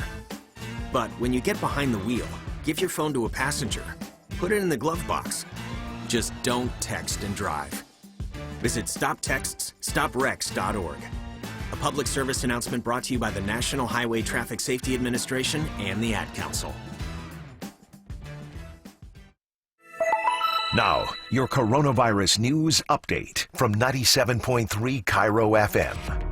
This is Lisa Brooks from Cairo Radio on 710 ESPN Seattle. School closures were supposed to be over soon, but many districts have already extended closures to May 4th to match the governor's extended stay-home order. The big question now is... I don't know if we're coming back to school this year. State School Superintendent Chris Rakedahl says they are worried the virus could see a second wave. Amazon just announced it's donating 8,200 laptops to Seattle Public Schools. They're designated to go to families of elementary school students who don't have access to a device needed for remote learning while the schools are closed. Nationally, the debate over using the anti-malaria drug not yet officially approved for fighting COVID-19 has erupted at the White House. Senior Trump administration advisor Peter Navarro and the president want to use the drug, even though scientists say more testing is needed before it's proven safe and effective. And the Pentagon says the number of COVID-19 cases in the active duty force topped 1,000 over the weekend. And that is the latest from Cairo Radio on 710 ESPN Seattle. For more details on the effort to protect our community, go to mynorthwest.com. You're listening to Danny and Gallant on 710 ESPN Seattle. Now, here are your hosts, Danny O'Neill and Paul Gallant. It is Danny and Gallant. We have the final round of our rant draft, which I actually think is going pretty well, if only because it means that we get to play all sorts of rants, which are some of my favorite things in the world. So here we go, round 4. Who says that sports are only played on fields, courts, and ice? Playoffs? Don't talk about playoffs. They're also played on podiums. They are who we thought they were, and we let them off the hook. In locker rooms. All y'all take this down. I'm pissed, man. I'm a soldier. And wherever else you can jam a microphone. I'm a man. I'm 40. This is the Danny and Gallant Sports Rant Bracket on 710 ESPN Seattle. And round 4 begins with Jessamine McIntyre back on the clock. Her first 3 selections have all been men who have had enough. Herm Edwards being asked about why he's playing the game. You play to win the game. Then Dan Hawkins, ridiculous parents complaining about a lack of off time. And then Hal McRae, who had just been asked one too many questions about why he pinch hit so-and-so for so-and-so. Let's see how she goes with her 4th selection to try and round out this draft class. Yes, I'm going to stray from my theme here because this is a post-game interview and it kind of falls more into the Richard Sherman category that Paul so selfishly drafted in the first round. But this is Bart Scott, who darn near ate Sal Paolantonio's microphone after a Jets victory, and you just got to listen to the passion in his voice. To all the non-believers, especially you, Tom Jackson. We have our back, Keyshawn. Anybody can be beat. So how did that just feel? Feel great. Poetic justice. We know we were a much better team than we came up and represented ourselves. And we're pissed off. We're ready to come back and show what kind of defense, what type of team this was, what kind of character we had. We take a lot of slack. People gave us no chance, like we barely made the playoffs. We're a good football team. It looks like this team played with anger all day. Why, Bart? For all you non-believers, disrespect us, talk crap about the defense like we're the 3rd best defense in the league. All we hear is about their defense. They can't stop a nosebleed. 25th in the league, but we didn't want to get disrespectful. Can't wait. Can't wait. Everybody remembers the can't wait line, and I forget how impassioned the entire speech was. I absolutely love that from Bart Scott, and yes, bias are allowed in this tournament, and that is mine. My least favorite selection thus far. 25th ranked defense can't stop a nosebleed. I was there. I watched that game live. That was not a fun experience for me. That's absolutely fantastic. You see the Jets winning and advancing on. So Jessamine McIntyre finds a Jets rant near and dear to her heart. Next up is Lydia Cruz. Lydia's selections so far have been, I would say she's gone classic. Jim Mora with the Diddly Poo. Mike Gundy, I'm a Man, I'm 40. And then David Bennett with somewhat of an underground classic talking about he wants more dogs, no cats, no meow cats. Her 4th selection. I'm going to draft for need right now, Danny, because we've got rage against the media. We've got rage against one's own team. But sometimes you want to rage against, I don't know, math, sabermetrics, facts. That's what happened when Don LaGreca went off about metrics in football. You want sabermetrics? Offensive Don LeGreca tweeted last night, or said on the Michael K show, offensive line stinks. That's the stat. Give me a break. Was it the Pythagorean theorem? The Pythagorean theorem said that the Red Giants offensive line, that their record should be 1-1. That's what they sound like. Wait, it's football. I've been watching it for 40 years. 40 years. That's one of the worst offensive lines I've ever seen. And they have not gone this long without scoring 20 points since 77-78 when Joe Pisarcik was their quarterback. Patterson played Joe. So take that with your Pythagorean theorem. The Joe Pisarcik theorem. You're dead. Now, the ability to pop his P's there goes understated. Like, that was actually, I don't know if he wrote it out in advance or just felt the flow, but the consonants he was using. The repetition of the hard P's was absolutely phenomenal. The Pythagorean, the Pisarcik. I don't know how he brought the Pythagorean theorem into analytics talk, but I liked it. Pythagorean win theorem sometimes is something you hear thrown around a lot. So. Oh, okay. Yeah, it has to do, you can project the team's win based on looking at points for and points against and say how many games they should have won or you would have expected them to win. Yeah, I don't really know about that one. Paul Gallant is our third entrant in the rant draft, and his first 3 picks went Richard Sherman. Then we got Jim Calhoun, get some facts and come back and see me, followed by Rick Pitino explaining to all of Boston that their best players weren't walking back through that door. Let's see where he goes in cut number 3. Okay, so this is going to be a series. John Tortorella was the head coach of my favorite hockey team, the 2004 Stanley Cup champion Tampa Bay Lightning. And while he was coach of that team, he would go into back and forth with many a member of the media. But there was a specific back and forth that he had with a guy working for the New York Post that he calls Brooksy, that is a recurring theme over the course of his coaching career. We know what we did. What did you do? Next question. What did you do? And you know what you did. What do you think you did? Brooksy, if I want to explain it to you, I would. Next question. Are you answering no questions or what? I guess that's what I'm saying, Brooksy. You get that through your head? I guess so. Yeah. And it's kind of a waste of time. Oh, then get the out of here then. I am. Okay, see ya. Next question. Right on cue. Next question. He has subsequent interactions with him, too, which are classic. Which they get better.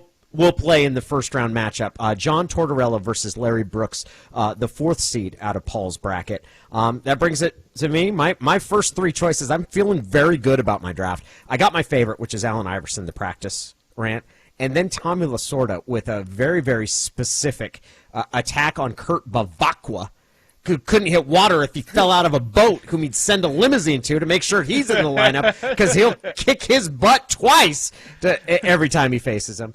Then Denny Green, and finally we're going to go, I don't think you can have a rant tournament without the greatest rant ever, Lee Elia, who supposedly after this happened, when the general manager who had heard what he said, heard a tape of what he had said about not just Chicago, but the Cubs fans specifically, asked him about it, and Elia claimed to have blacked out and didn't remember all of the things that he said here when he was objecting to the treatment of the home fans of his Cubs. I'll tell you one thing.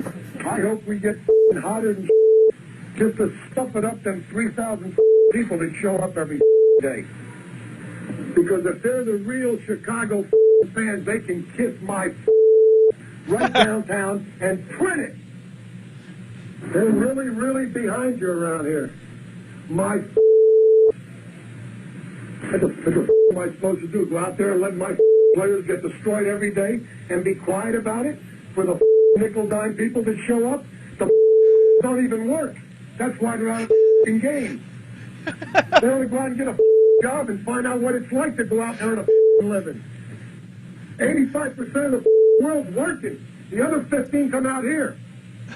A playground for the When you say that your own fans are among the 15% that don't work, and that's why they come out to watch day baseball, That's a man that has become unhinged. There's your field, the 16 rants. You can talk about the omissions and who do we miss, who was on the bubble, the slights, the snubs that were there, and we'll start the first round matchups tomorrow. Coming up next, we're going to raise flags. That's next on Danny and Gallant. For Hawks fans, April means one thing. The NFL Draft. 3 picks in the first 2 rounds, 7 picks overall. This is the time when the Hawks put the finishing touches on another championship run. Brock Ewart and Michael Bumpus breakdowns with Danny and Gallant every morning at 8. Sean Clayton updates at 7:15, 10 to noon, and 4 every single day. Download the 710 Sports app to get breaking news notifications for every Seahawks pick and trade. Get everything on the draft right here. Hey, Gary Merlino Construction remind parents to talk with your teenage drivers about the dating and texting behind the wheel. Make a family agreement to never drive under the influence of alcohol or drugs, or ride with a driver who is. Always designate a sober driver, use a ride share, or call a parent for a safe ride home. A message from Stoneway Concrete and Gary Merlino Construction. By the Office of Financial Management and aired in cooperation with the Washington State Association of Broadcasters and this station. This year, opening day will have to wait. And that's okay. What's happening now is bigger than baseball. The traditions, the togetherness, and everything you love about the game is going to have to wait a little longer. But we'll get through this together. Our community always finds a way to come through. We'll get there. We got this. We'll be back, and we can't wait. What's happening, everybody? Cliff Averill. How's your roof holding up? Maybe it's time to have TechLine out. Backed by the strongest warranty in the business, TechLine has you covered. Call the pros trust. Trust TechLine. My husband, Alex Hussey, was hit by an IED in Afghanistan. I was point man on foot patrol, and I stopped on the bomb. Lost my legs and my left hand in an explosion. DAV helps veterans of every generation to get the benefits they've earned. To see Alex learning to snow ski, that's life-changing. With the right support, more veterans can reach victories, great and small. This has meant so much. Thank you, DAV. Support more victories for veterans. Go to DAV.org.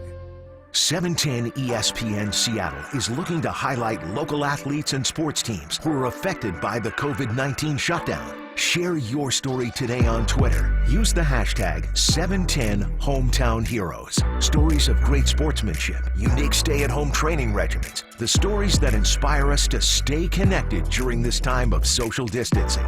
710 Hometown Heroes on Twitter at 710 ESPN Seattle.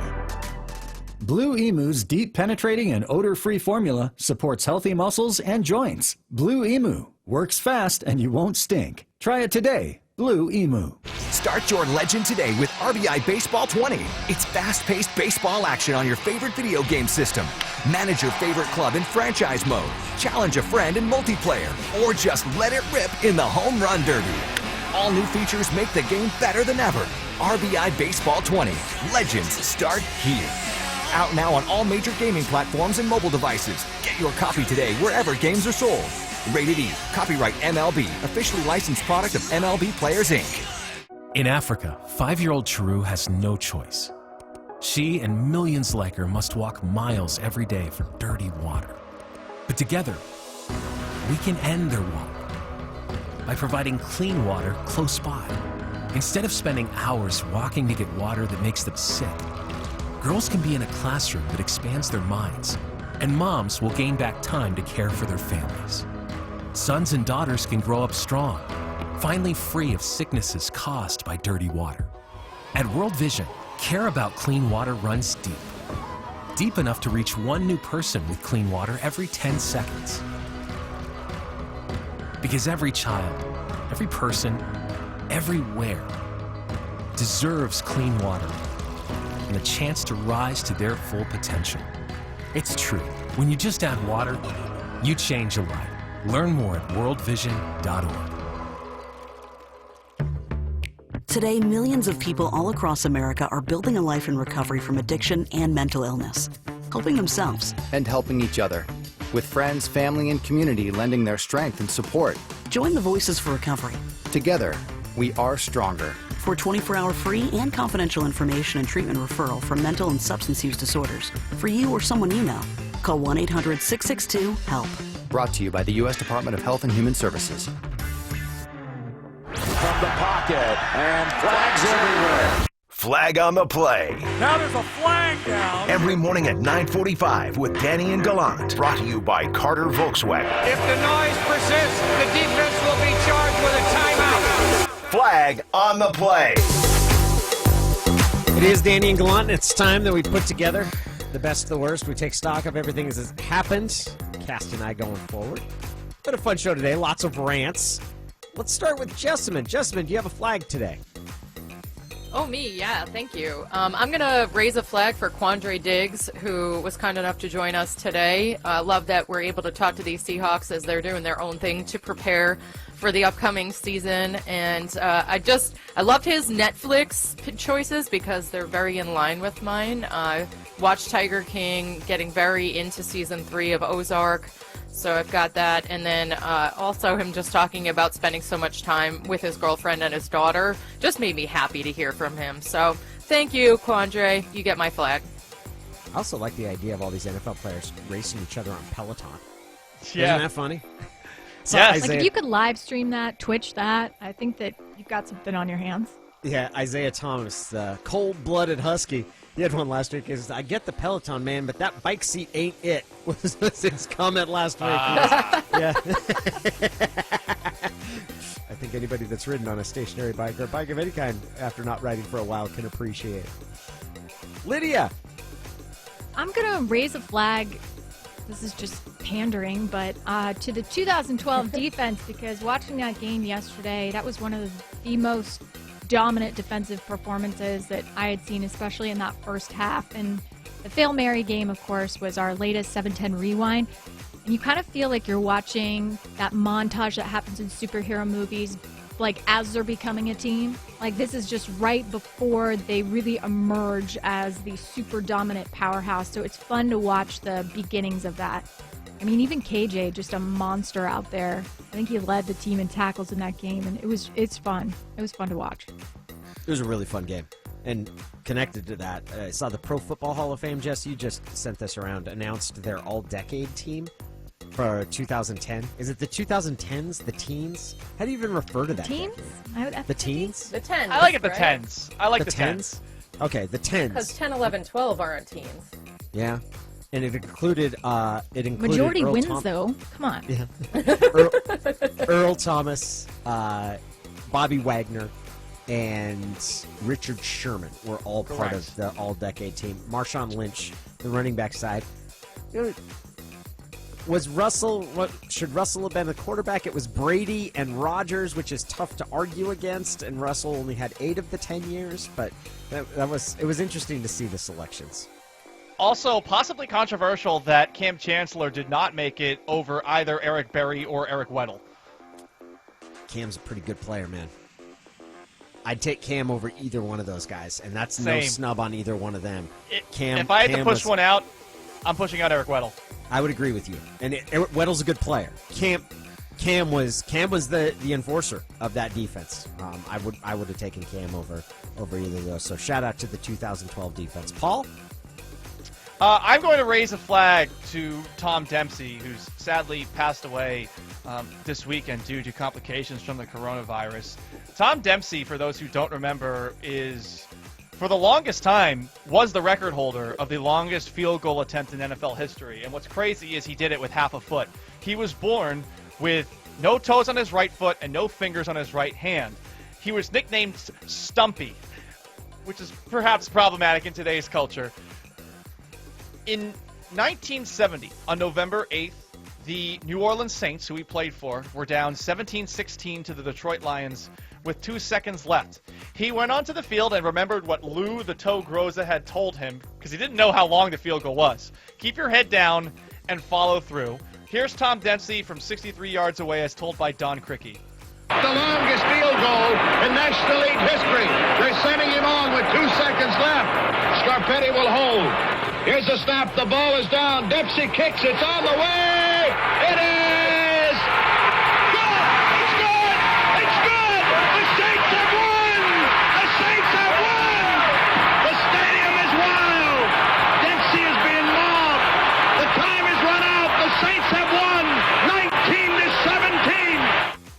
It's sad that he passed away at age 73, but the story of him overcoming a disability is one that's going to last forever. Rest in peace, Tom.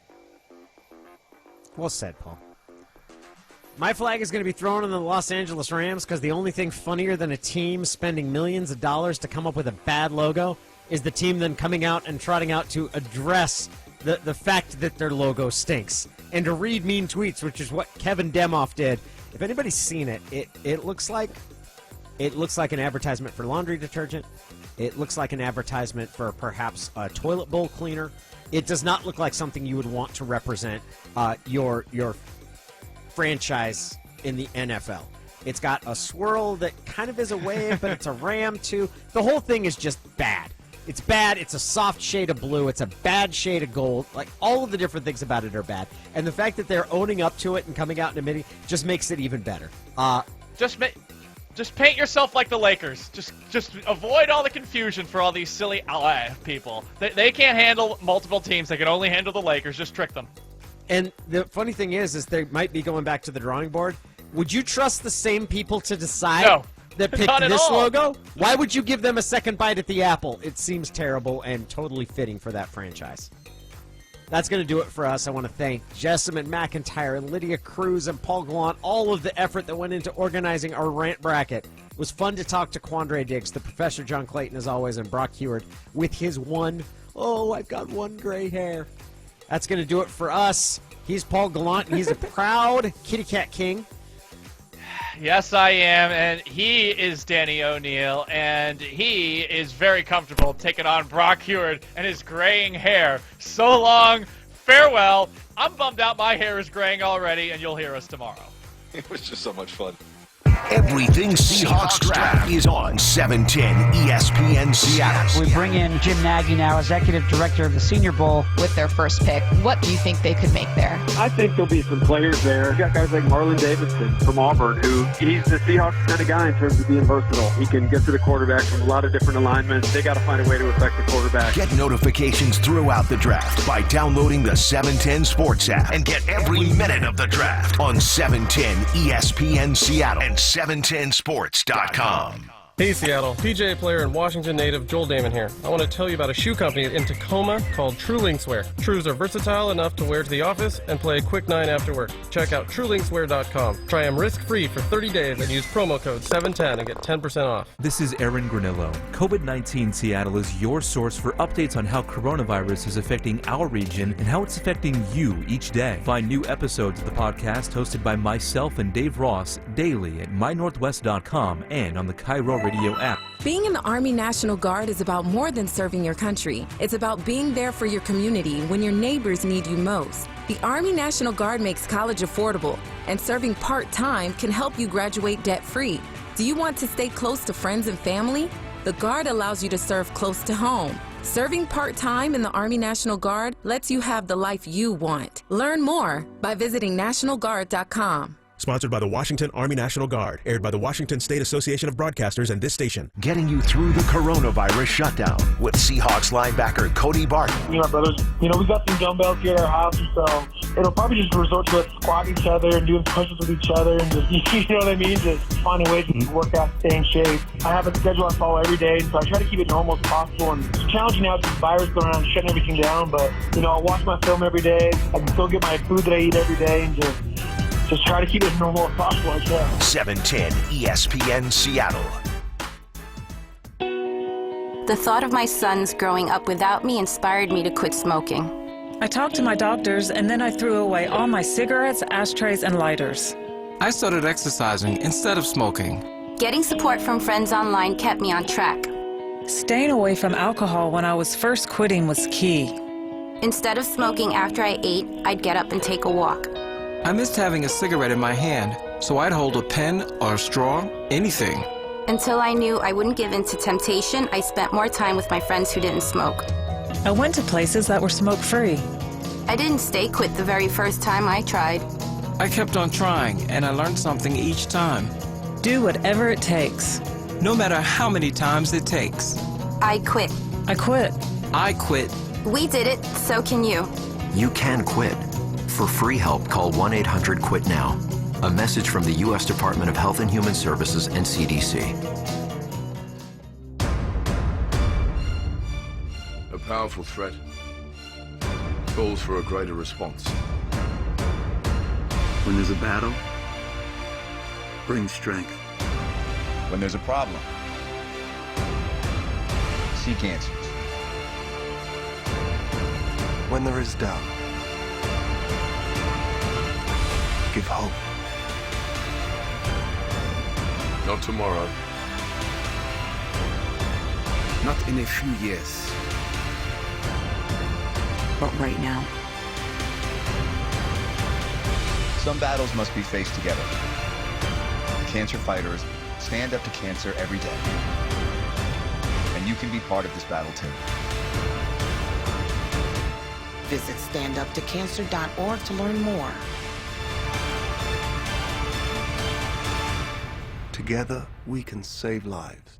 Every year, Steve Faircal climbs the stairs at the John Hancock Center in Chicago, 94 floors to the top. It's called the hustle up the Hancock. It's hard to believe when you watch Steve today that a few years ago, his lungs were failing and he was fighting to survive. For 8 hours a day, someone was pounding on my chest to try and keep my lungs clear. I honestly don't think I had more than a couple weeks to live. That's when Steve received the gift of life, a double lung transplant made possible by an organ donor. After I got my new lungs, I started doing things that I had never been able to do. I never knew that breathing could feel this good. Steve climbs to honor his donor and to raise awareness for organ, eye, and tissue donation. Wouldn't you like that when you left this beautiful planet, that you could save a few lives on your way out? It's an incredible gift. Imagine what you could make possible by leaving behind the gift of life. Learn more and sign up as an organ, eye, and tissue donor. Go to organdonor.gov. A message from the U.S. Department of Health and Human Services, Health Resources and Services Administration. 710 KIRO AM Seattle, KIRO FM HD2 Tacoma, streaming live on the 710 Sports app. You ready to answer? The voice of Seattle sports. 710 ESPN Seattle. John Clayton. Streaming live at 710sports.com. On demand everywhere on the 710 Seattle Sports app. Now, John Clayton. A little bit of a glitch here, I guess you could say, to start off the day. And, of course, I mean, under the circumstances of all the things that are happening with our country and our world and all that stuff, I mean, it's just kind of a minor one. But, yeah, looks like there's all kind of confusion coming out right now because of the all-decade team, which we voted on for the Pro Football Hall of Fame. And, of course, we voted and it came through the league. Well, apparently, we're still waiting as voters to get the list. And, of course, it's come out, and teams are putting out, you know, their players that are out there, and there's all kind of anger coming from the voters. Like, no, I'm not by myself. I'm fine on it. But it's like, but it's all kind of confusion. But just looking quickly at the list, it looks like Earl Thomas was able to make all-decade, Richard Sherman all-decade, Marshawn Lynch was able to make all-decade. Those are the three main ones. Russell Wilson did not make it. They only took two quarterbacks, but congratulations to those three. And again, we're still trying to get the list. We've had a big long list of like about 150 players that we had to vote, and then they took 53 and then put them on the all-decade team. So we don't have that list totally yet, but we are in the process of trying to get it. But in the meantime, we can get into the top 5 stories of the day. The top 5 brought to you by Eastside Funding. Number 1. They've been in on the Jadeveon Clowney mix. Some people around the league believe they even got close to a deal at some point in the last week. And so they have Olivier Vernon at pass rusher, but he's got a $15.5 million cap hit. They can always switch that out for Clowney opposite Myles Garrett. Would be a dangerous combination on the edge for the Cleveland Browns. So 2 or 3 years ago, they would not be looking at making these kind of moves, but it's a different time. They're all in because they believe they can contend right now.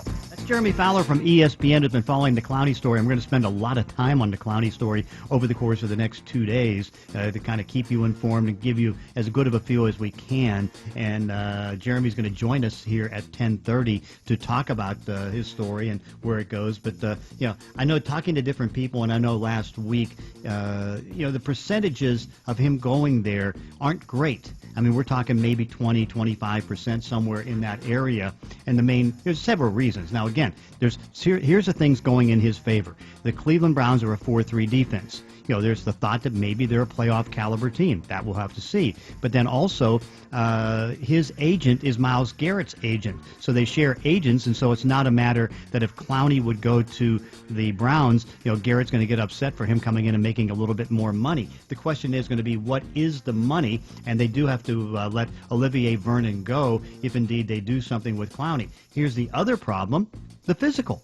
What are they going to do for the physical? I know he's working out in Houston. Maybe through some devious way they can find somebody in Houston that can be a physician and give him a full-team doctor. But are you going to invest $15 to $17 million in a player and not know if he's going to be healthy? Plus, the other aspect of this, it'd probably be a one-year rental because what they'll have to do is they got to get a deal done with Myles Garrett. He's one of the best defensive ends in football. But, boy, I tell you what, it would be scary as far as seeing Clowney go to Cleveland and play with Myles Garrett. So that has to be intriguing. Just to kind of give you an idea, nothing new from the Seahawks front. They continue to wait and wait and wait. Talk to people down with the Jets, and here's the realization. Count them out. Not involved. I mean, they had one phone call at the beginning of free agency and no offer, nothing else. And what the Jets have done is that they've been not cheap because they've signed like 7 or 8 players, but they've not given any deal about George Fant's $9.1 million a year deal because, last year they spent $130 million in guarantees in free agency. They spent, $172 million as far as contracts. So they wanted to go on the lesser side this year, because that's just something that you have to do. If you go big one year, you have to go lesser the next year. So count out the Jets. Titans, maybe, but see, here's the problem that they have. Let's say that they want to go $15 to $17 million on a one-year deal, and Clowney's only going to take a one-year deal because he still wants to get the bigger paycheck. Understandable. Don't fault him for that. But, that would mean they could have, because they've already got $13 million in Vic Beasley on a one-year deal is 9.5, and Camille Correa 3.5. So they got 1 year, $13 million. Can you really put $30 million in one-year deals on a cap? That makes it very tough. But still, Clowney wants to play for a winner. Tennessee is a winner. Browns could be a winner, but right now the Seahawks are still hoping to win. Number 2. High-ranking officials on multiple NFL teams said this weekend they're preparing as if this will be a virtual draft, and they will be conducting it away from their team's training facilities. Due to federal guidelines and state mandates, the NFL says it can't have all teams in training facilities if one team can't get in there. And that seems to be the case right now, with individuals preparing to be in their homes, drafting the 3 nights of the NFL draft. The NFL draft would be unprecedented, and it would be much like a fantasy football draft with individuals drafting players from their own homes. That's Adam Schefter of ESPN talking about what's likely to happen. And again, nothing official, but I'm sure they're going to make it official this week, that it's just too complicated and too many disadvantages right now because with all the mandates and even the future mandates. I saw Mississippi, not that that applies to anything, put down a mandate on a stay-at-home there now. So there's only 7 states in the country that haven't got the mandates. And so what you're looking at is that, you've got Sean Payton in a brewery, which is brand new and very meticulously sanitized, so that could work. But then you have others, maybe like here in Seattle, because I know that the mandate on the stay-at-home is going to go, through the end of the month, if not into the beginning of May. I know that there's others that are proclaiming it. And so, and I know New York, for example, they're now going April 29th, which is past the draft. So it looks like everybody in the GM house is going to have to be there. I don't know how many people they're going to be able to squeeze into the house to get this done, but as it stands right now, it looks like general managers will be drafting from home. Number 3. Let's focus on the offseason. First of all, you mentioned that it would have been the start of offseason programs for teams with new head coaches as early as today. Those plans are on hold. Obviously, the league and the Players Association are discussing what the offseason work rules will be in a situation where players can't go to team facilities. At this point, they would have been able to work out with strength and conditioning coaches, would have been able to sit in meetings, etc. Can't do any of that. I heard from a league spokesman last night who told me, quote, "We anticipate having a decision about the timing and content of the off-season program early this week." Tuesday, they've got to figure out what to do on this, because today, ironically, is the first day that new head coaches, the 5 new head coaches, could start assembling their teams for the OTAs. And the reason that they're holding back and not making a final decision, they have to be negotiations with the Players Association over workout money, which of course they're not going to be working out, but maybe they do some virtual workouts that might be able to apply. Also, they have to figure out what to do as far as per diem, because if you're here for an OTA, I mean, you do get per diem on that, but that all has to be negotiated. But as it stands right now, I mean, you're not going to see any team put together before training camp. And they've ultimately got to figure out when training camp's going to go. They're actually starting to talk about, what they're going to do as far as maybe moving the season back, having maybe a 14, 12 game schedule, where, like, for example, if they do 14, the first 2 games can be, non-division games that you can schedule home and away, and then they can be wiped off the books if necessary. So all those things are in the plans right now. As we are here in this country, nobody knows how long this thing is going to go, so you just have to make plans. Number 4. It's an incredible accomplishment and honor, and we're extremely proud of him. Obviously, we wish that he was here with us to celebrate, but it's definitely the peak of his NBA career, and every accomplishment that he had as an athlete was a stepping stone to be here.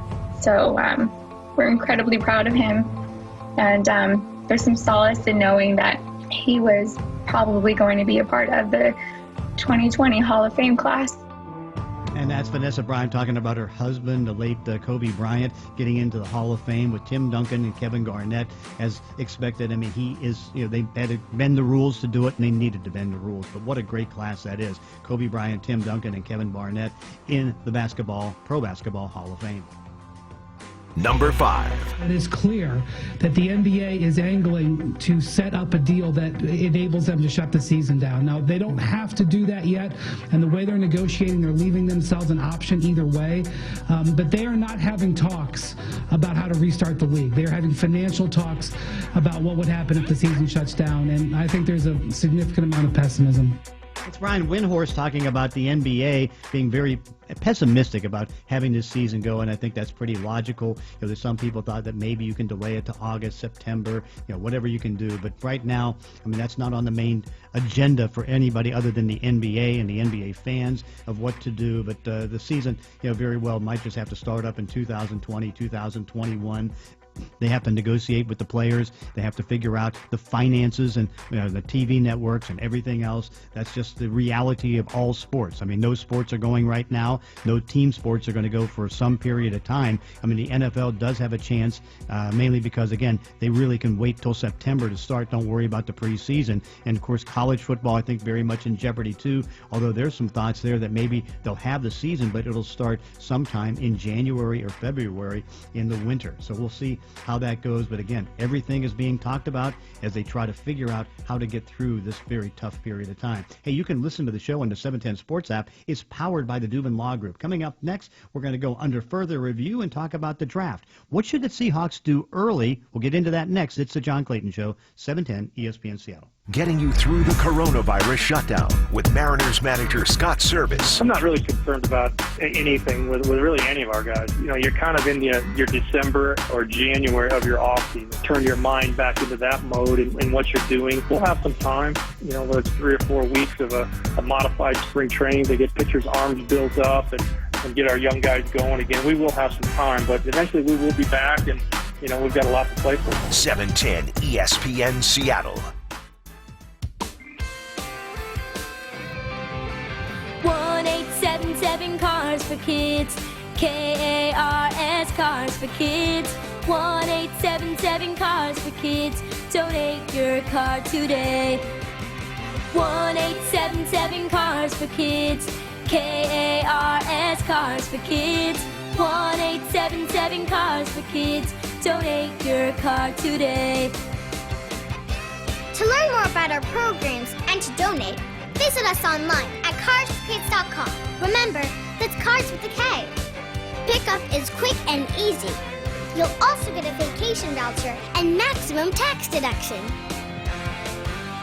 1-877 Cars for Kids. KARS Cars for Kids. 1-877 Cars for Kids. Donate your car today. All Also accepting boats, motorcycles, RVs, and real estate donations. Just by running, you can help take a stand. Join Mariners Care in taking a stand against domestic violence by participating in our Refuse to Abuse 5K run on Saturday, July 11th at T-Mobile Park. And enjoy a great run or walk throughout the entire ballpark. To learn more about running, walking, or volunteering, visit refusetoabuse5k.org. Mariners Care. It's a side of Mariners baseball you don't always see. Hey everybody, it's Bob Stilton here from the Bob, Dave, and More Show. Listen, during this time, we're thinking about you. We cannot wait to start watching Seattle sports with you again. And in the meantime, we're keeping you ready. After this, Seattle sports and the community will be stronger than it's ever been. So it's time to stay home and stay healthy. Hey, it's Dave Wyman. Please do your part, and we will too. Thank you to everyone, especially everyone working essential jobs and taking care of us all. Thank you to doctors, nurses, and others on the front lines in our healthcare community. Thank you to all of our Seattle teams for showing great generosity in our communities right now. We want you to take care of your family so we can all get together and celebrate sports when the time is right. Don't forget you can stay connected with all of us here at 710 ESPN Seattle, on the air with the 710 Sports app, and at 710sports.com. We're in this together from your team at 710 ESPN Seattle. What's happening, everybody? Cliff Averill. How's your roof holding up? Maybe it's time to have TechLine out. Backed by the strongest warranty in the business, TechLine has you covered. Call the pros trust. Trust TechLine.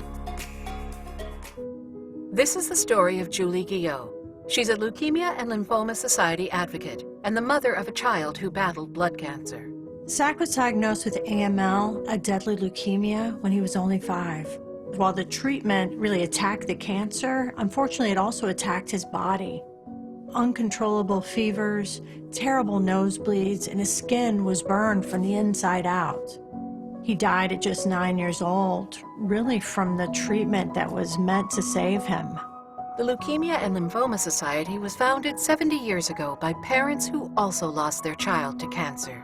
Today, we're pioneering breakthrough treatments for kids with cancer. We are so close to finding better treatments for kids with cancer. So it's too late to save Zach, but working together, we can save thousands of kids just like him. Visit LLS.org and save a child's life.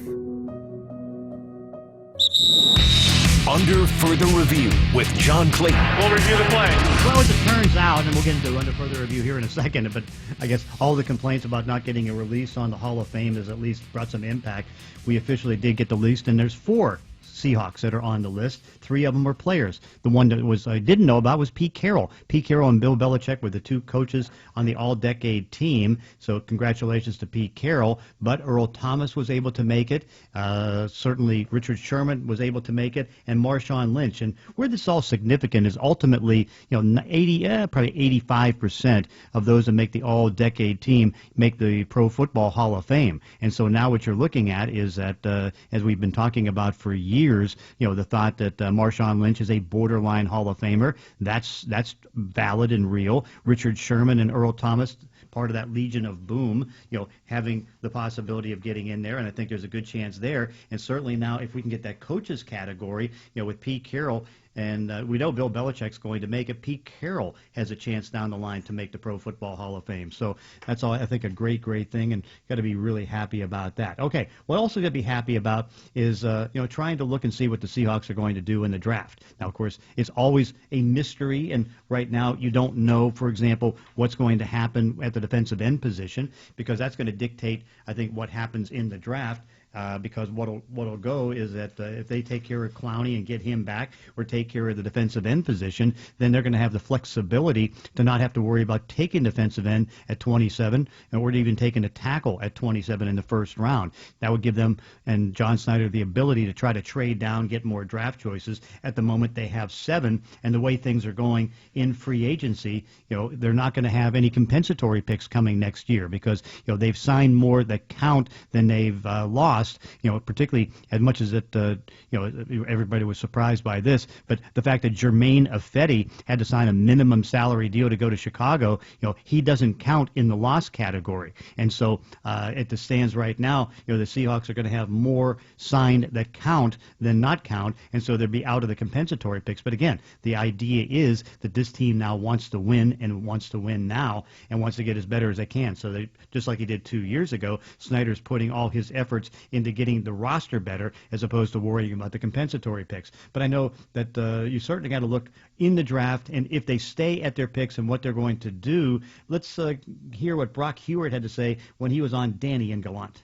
What positions do you want to see the Seahawks draft over their first 4 picks? You're going to like this, Danny. You're going to like Boy Howdy. Boy Howdy's been running these mock draft simulators, and I think he's on, I think number 77 or 78 was his favorite, and he wrote a little article about it that I think that our editor sent a little note last night, and I added some of my kind of personal additions after seeing a bunch of these guys. I think that's going to come out tomorrow. It's a pretty cool little mock draft. And I liked this one the most of any of them that Howdy has shown me because it went offensive tackle, wide receiver, defensive lineman, kind of a pass rushing defensive tackle, and then an offensive center. So it landed right at that line of scrimmage area where this team is built. In this particular mock draft, the first pick was Austin Jackson, and I've talked to you guys about him a ton. He's the left tackle out of USC that's 20 years old. That actually I went and did some study to compare him and Dwayne Brown coming out of college, and it was eerie. It was eerie. This guy's an inch taller, same 34-inch arms, both of them strong as an ox. Both of them ran right around a 5 40. I mean, there were a lot of similarities athletically between the two, and so he was the first pick. And then it went T. Higgins, a receiver out of Clemson, and went a D tackle, Neville Gallimore out of Oklahoma, and then ultimately Lloyd Cush, don't call me Cush, Cushenberry, the center out of LSU. So big people, physical people, mighty, mighty athletic between those 4 guys. And if the Seahawks ended up on a mock draft like that or a draft like that in 2 weeks and 3 days, sign me up for it. Okay, so going into that theme, and kind of ironic because I just spent the whole weekend working on the first 3 rounds of the mock draft for the Washington Post, which literally I just hit the button on that one right before the show and sent that. And so, again, this is, I don't make the trades. That's one thing I'll do maybe later in the week. I'll start looking at possible trade possibilities in the draft. But, because it's hard enough right now to make a mock draft and then you make the trades, because if you make one wrong trade, it throws everything off. And so, what I ended up doing is I have now for the third of these or so. I mean, I have them taking the defensive end at number 27, and so Utah Gross-Matos, the edge rusher from the from Penn State, I have that being their choice there. So we'll see how that goes, but he could be the defensive end. Now, here's some interesting things, and I'll throw this one at you, Curtis. This one may not go, but for the second round, I have Seattle then taking a tackle, Lucas Niage from TCU. So that's at the 27th pick in the round. And at the bottom of the round, I have him taking a running back, Cam Akers, running back out of Florida State, which I thought was kind of interesting. Then, of course, they still have more choices to go. And what I did is that I took a linebacker just for value in Malik Harrison, linebacker out of Ohio State. So those are some of the things that I'm looking at right now with their first 4 choices. So a defensive end, a tackle, so going in the theme of Brock Heward, and then also a running back, which is, I think, a little bit of a surprise, and then just a linebacker just for depth. I like the pick of the defensive end, John, in the first round, especially if there's still going to be question marks about Jadeveon Clowney and if he is a member of the Seahawks by the time the draft rolls around or not. Who knows how that situation is going to play out. I'm very curious, though, as to the depth of this wide receiver group in this year's draft, John, that you don't have the Seahawks taking one with their first 4 picks. Why do you think that might be? Well, because, there's 25 picks right now graded third round or better, and so, and I have I haven't double-checked the numbers and all that stuff. I probably have about, 15 taken in the first 3 rounds, and so that literally is going to leave 10 wide receivers that are third-round values or better in the 4th round and the 5th round. So you can still get a better value player at that spot.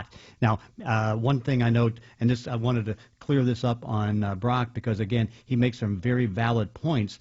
He talked about Austin Jackson, the tackle, and I can see that being a great fit. Unfortunately, I have Austin Jackson going at the pick right before Seattle. I have him going to the Miami Dolphins, and so that takes him off the list. And on D. Higgins, who he has taken in the second round, I have him going to Philadelphia with the 21st pick. So, right now they won't have the ability to get the 2 picks that Brock likes.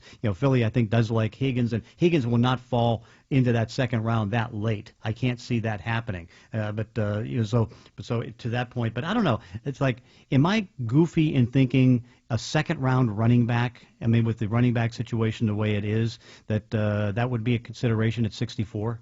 I mean, we've seen the Seahawks take running backs at positions in the draft where we never thought they would ever consider them. They took Kristen Michael at Marshawn Lynch's peak in the second round. We saw them take Rashad Penny in the first round a year after Chris Carson had kind of, he had the injuries, but he also kind of established himself as Seattle's lead back. John, I would not be shocked at all if your prediction of the Seahawks taking a running back in the second round were to happen.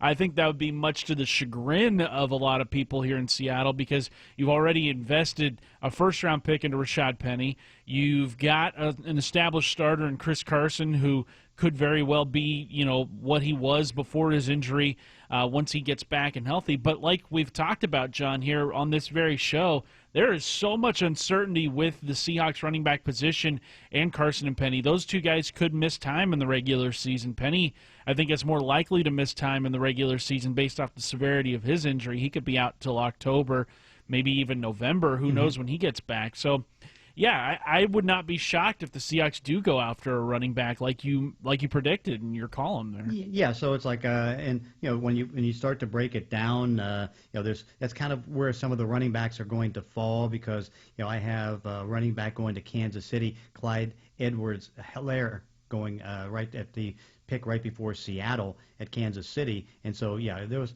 and of course, back at by Baltimore taking, Jonathan Taylor, the running back from Wisconsin, at the 23rd pick. So, trying to map this all out and figure it all out is always going to be a challenge. And of course, we'll get even more closer to figuring it out if we can as we get closer to the draft. And we're a little over 3 weeks away from 2 weeks away from the draft, I guess you could say, just a little over 2 weeks. So it is really coming up fast. Hey, tell your smart speaker to play 710 ESPN Seattle. Remember, you can always listen to 710 on your smart speaker or your app. Coming up next, we'll talk to Jeremy Fowler from ESPN about Jadeveon Clowney. It's the John Clayton Show, 710 ESPN Seattle. For Hawks fans, April means one thing: the NFL Draft. 3 picks in the first 2 rounds, 7 picks overall. This is the time when the Hawks put the finishing touches on another championship run. Brock Ewart and Michael Bumpus breakdowns with Danny and Gallant every morning at 8. John Clayton updates at 7:15, 10 to noon, and 4 every single day. Download the 710 Sports app to get breaking news notifications for every Seahawks pick and trade. Get everything on the draft right here. Hey, it's Mike Salk here with a special message from Riverside Roofing. In trying economic times and uncertain current situation, Riverside Roofing is offering financing which might be helpful if you're in need of a roof replacement. Call Riverside Roofing. You will work directly with the owners. Those are my buddies, Corey and Don, and you can rest assured you'll be working directly with them every step of the way. Riverside Roofing will do the job at an honest and fair price. They're GAF Master Elite certified, something that only 2% of all roofing contractors can say. Anything that can possibly happen, they've seen it. Riverside Roofing will give you the very best solution for your home, something that you know will last the test of time. That's where the trust comes in. Call them, ask about financing options. They'll work with you to find the best solution for your home with a financing plan that will have you sleeping well every single night. Call 425-949-8252 or go to riversideroofingllc.com. Again, 425-949-8252 is the number, or go to riversideroofingllc.com. Ask for Corey or Don. There are everyday actions to help prevent the spread of respiratory diseases. Wash your hands. Avoid close contact with people who are sick. Avoid touching your eyes, nose, and mouth. Stay home when you are sick. Cover your cough or sneeze. Clean and disinfect frequently touched objects with household cleaning spray. For more information, visit cdc.gov/COVID-19. This message brought to you by the National Association of Broadcasters and this station. This is Aaron Granillo. COVID-19 Seattle is your source for updates on how coronavirus is affecting our region and how it's affecting you each day. Find new episodes of the podcast hosted by myself and Dave Ross daily at mynorthwest.com and on the Cairo Radio app. The Angel Band Project is a nonprofit that uses music to help sexual assault survivors heal. Co-founder Rachel Ebelin. And we do this by sponsoring free music therapy programs for survivors. I didn't even know what my feelings were. Krista is a survivor. I didn't have words for it. But as we went through the therapy, I was able to connect like how I was actually feeling and verbalize it. Here, people find their voice, a sense of control, and even joy through music, along with other survivors who understand what they're going through.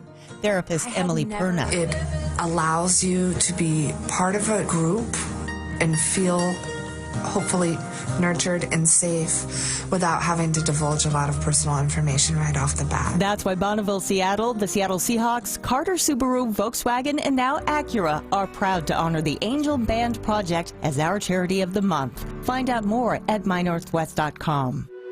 In 2020, over 25,000 people will be diagnosed with a malignant primary brain tumor.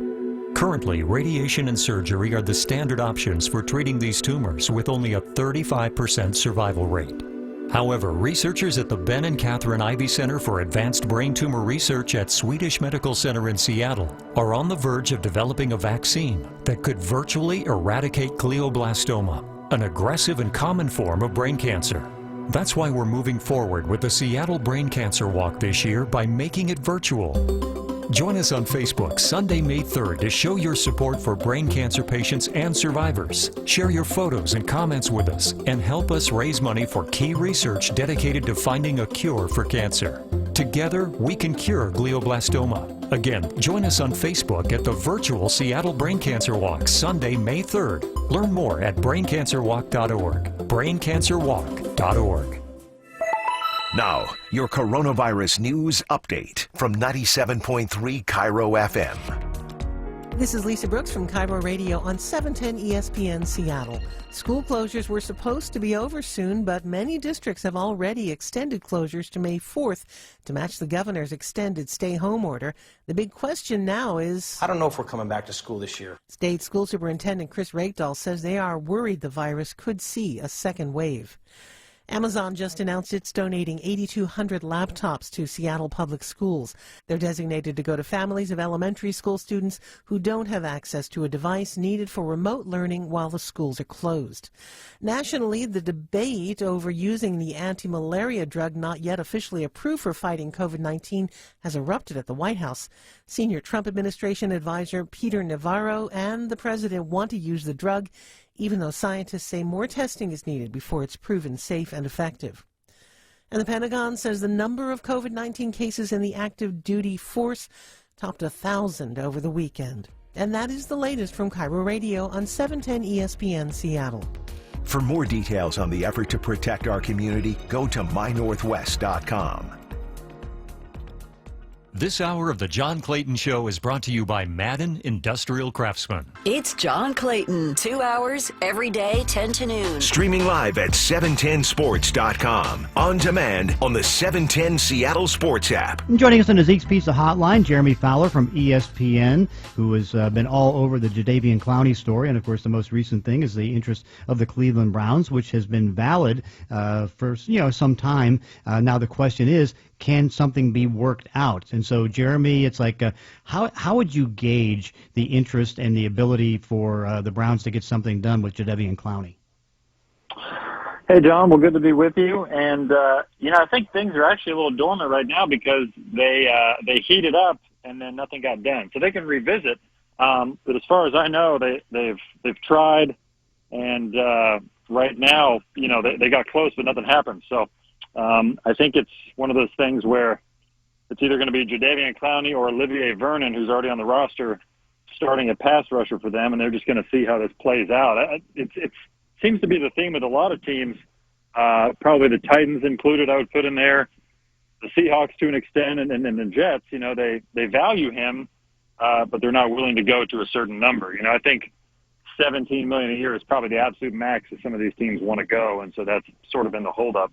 Yeah, and I know from the Jets standpoint that they're really not players in this thing because they made one initial phone call at the beginning of free agency. And what they did is that they talked to Buzz Cook and they basically told, I think, just about everybody, it's like, hey, we spent big in free agency last year. We're looking for more volume than big money. And so, like, for example, last year they spent $172 million in contracts on and had 130 of those are in guarantees. This year they're going to spend probably around $100 million, most of them on offensive linemen, but nobody above $9.1 million. So I don't think the Jets, even though they have shown interest, I don't think they were players. Right, yeah, they're clearly taking a different approach under Joe Douglas than they did a year ago, and they just went for the splashy names. You look at beginning, essentially 6 offensive linemen or whatever the volume is there. Their number one goal, by and large, is to protect Sam Darnold more than it was get a pass rusher, but they flirted with a lot of different players, so it's going to be interesting to see if they move forward with anybody, but I think they like where they're at and know they can fill a lot of needs in the draft at this point. No question. And as far as Tennessee, there's no question of the interest there. I know that I think John Robinson or Mike Vrabel mentioned it in a press conference. Vrabel, of course, coached Clowney in Houston, but here's where the problem is. I would imagine, first off, if you're Clowney, and even if you would get $17 million, let's say that he can get to $17 million, you're not going to do a multi-year deal. You're going to do a one-year deal because you want the ability to come back and get over 20 the next year. Okay, so now if you're Tennessee, you just paid $9.5 million on a one-year deal to Vic Beasley. You paid $3.5 million to Camille Correa, and so it's 1 year, 2 players for $13 million of cap room. And now, if it would be 15, 14, 17, let's say it's 17, you've got $30 million of your cap tied up in one position. I think and again, that position is a outside linebacker pass rusher. I think that's going to be hard to justify. Yeah, I agree. And really, you look at a lot of these teams have gone the route of getting like the backup / bridge starter pass rusher, in part, I bet, to send a message. You have Adrian Claiborne in Cleveland. You have Correa in Tennessee. And so, Seattle signed Benson Mayowa. So, you have a guy you can start, and he can get you some sacks in spot duty. So that in part, it's like, hey, we can roll with what we have. We don't need to give you $18 million a year for you to come here, send that message to Clowney. So now, granted, if the price is right, they would love to have him. That's why I still think Cleveland can get back involved. And I believe as of like last Sunday, not yesterday, but the week before, a lot of people around the league thought that they were very close to getting something done. It just didn't happen for whatever reason. How much of that do you think is the injury factor? And I'm not just talking about the fact that he's missed 20 games and he's coming off of surgery, but the fact that you can't really give him a team physical because that's now prohibited until the end of this virus. And, of course, that's going to go past the draft. And so how much do you think that complicated things? Because even, if you, let's say you take it down to $15 million,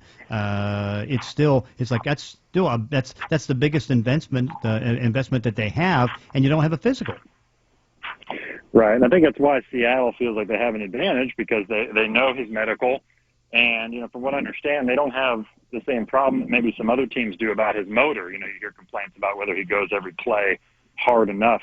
It's my understanding that Seattle's happy with how he went, and so they feel like, hey, if we stand pat with our offer, which is not good enough for Clowney right now, that doesn't mean it won't be good enough in a couple days or closer to the draft, So they can sort of hold court with what they have, especially with picking up Benson, who had 7 sacks last year. And you can kind of play that game knowing that you can always fill that need in the draft too. And so I still think as a result, there's a good chance he could end up in Seattle as well for that very reason. Yeah, and of course, I thought what was really interesting is that, even if he, I think he's going to struggle right now to get even to 17. That's why he really blew it by not taking anything in the first week and still holding to the $20 million. He flat out blew it because, you think about the reality. Now, again, Eric Armstead was able to re-sign for his team in San Francisco. He got $17 million, but then they had to give up DeForest Buckner and get him over to Indianapolis. And then you look at the craziness as far as, the edge pass rushers. Here was, Robert Quinn, having a coin flip to decide if he was going to go between Atlanta and Chicago. Chicago get the coin flip, and so he goes a $14 million a year deal. And we still haven't had the exact contract come out from your namesake, Dante Fowler. But it looks like he got 3 years, $45 million, so $15 million a year. Right. So can Clowney top $15 million when he has basically a limited market and no ability to get a physical? Right. I still think he could top 15, even if it's barely. I mean, I've heard as low as 14, which is part of the issue here. And really early in free agency, even that first week, Clowney, I was told, was willing to look at the 1 and 2 year deals for that very reason, because it just didn't heat up very quickly. And so, but you have, you still have a player that when he's on can be a top 5 to 7 pass rusher. I think based on talent, most people would agree with that. So a 1 year deal, I think a lot of teams will end up looking at that and say, if I had to pay $15, $16 million for him for 1 year, or maybe create some incentives to get him there easily. Where you can sell it to him and it looks good on paper, then maybe you do that. Yeah, the only thing that kind of would limit that is the fact that most of the teams have already made their moves on pass rushers and won't be able to do it again. That's where I say, not that Tennessee is out. I mean, they're not out. They're going to still be in. Right. But can you put, $30 million or $28 million of cap room? We're just not talking cash. We're talking cap room on 1 year deals. That, I think, is tough. And then most of the 4-3 teams have already made their moves. Now, Washington's not going to do anything because they got Chase Young, probably drafted number 2 in the draft, and Carolina might be willing to do something and get him closer to home, but he wants to go to a team that has a chance to win. Tennessee, Cleveland, and of course Seattle, they all have chances to win, where I think Carolina's kind of in a rebuilding process. Right, and that's why the longer this goes, the more it hurts your view on the market. It's that first week came and went, and now Clowney has to decide, is it even worth waiting until after the draft? Maybe you get lucky where a team that was set on getting a pass rusher in the draft didn't get what they wanted, and then they can circle back and you can hope for the best. But obviously that's a huge gamble to wait until after. So look, maybe teams are using the draft as an unofficial deadline. We saw the Frank Clark move last year, different circumstance, obviously with him being on the tag and getting traded. But that deadline can maybe spur some action that can get him set up somewhere. But it's not looking good right now.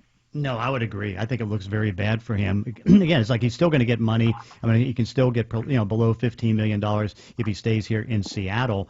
Probably more in that $13, $14 million range on a 1 year deal, and he has to make that judgment. Yeah. But here's the thing that's even not working in his favor. Now, for example, Seattle, they already know his physical condition, so they can pass him on the physical without any problem. Here's the problem that is faced right now with any other team, particularly Cleveland. I mean, and this is affecting Clowney more so than Cleveland. Hey, if they all of a sudden get to training camp and they have him under contract, they can fail him under physical, and we've seen it happen now 4 times. Yeah, I know, and I think we're going to see more of those, John. It's just an ugly reality of pushing this through with the coronavirus. If you have players that are worried about that signing bonus, and if that can get taken away just by failing a physical, say 2-3 months after you agree to terms, that's just a brutal scenario, really, for all parties involved. And then you have the draft coming up. I mean, look, if let's say 30% right now of these deals that are agreed to terms are actually signed, right?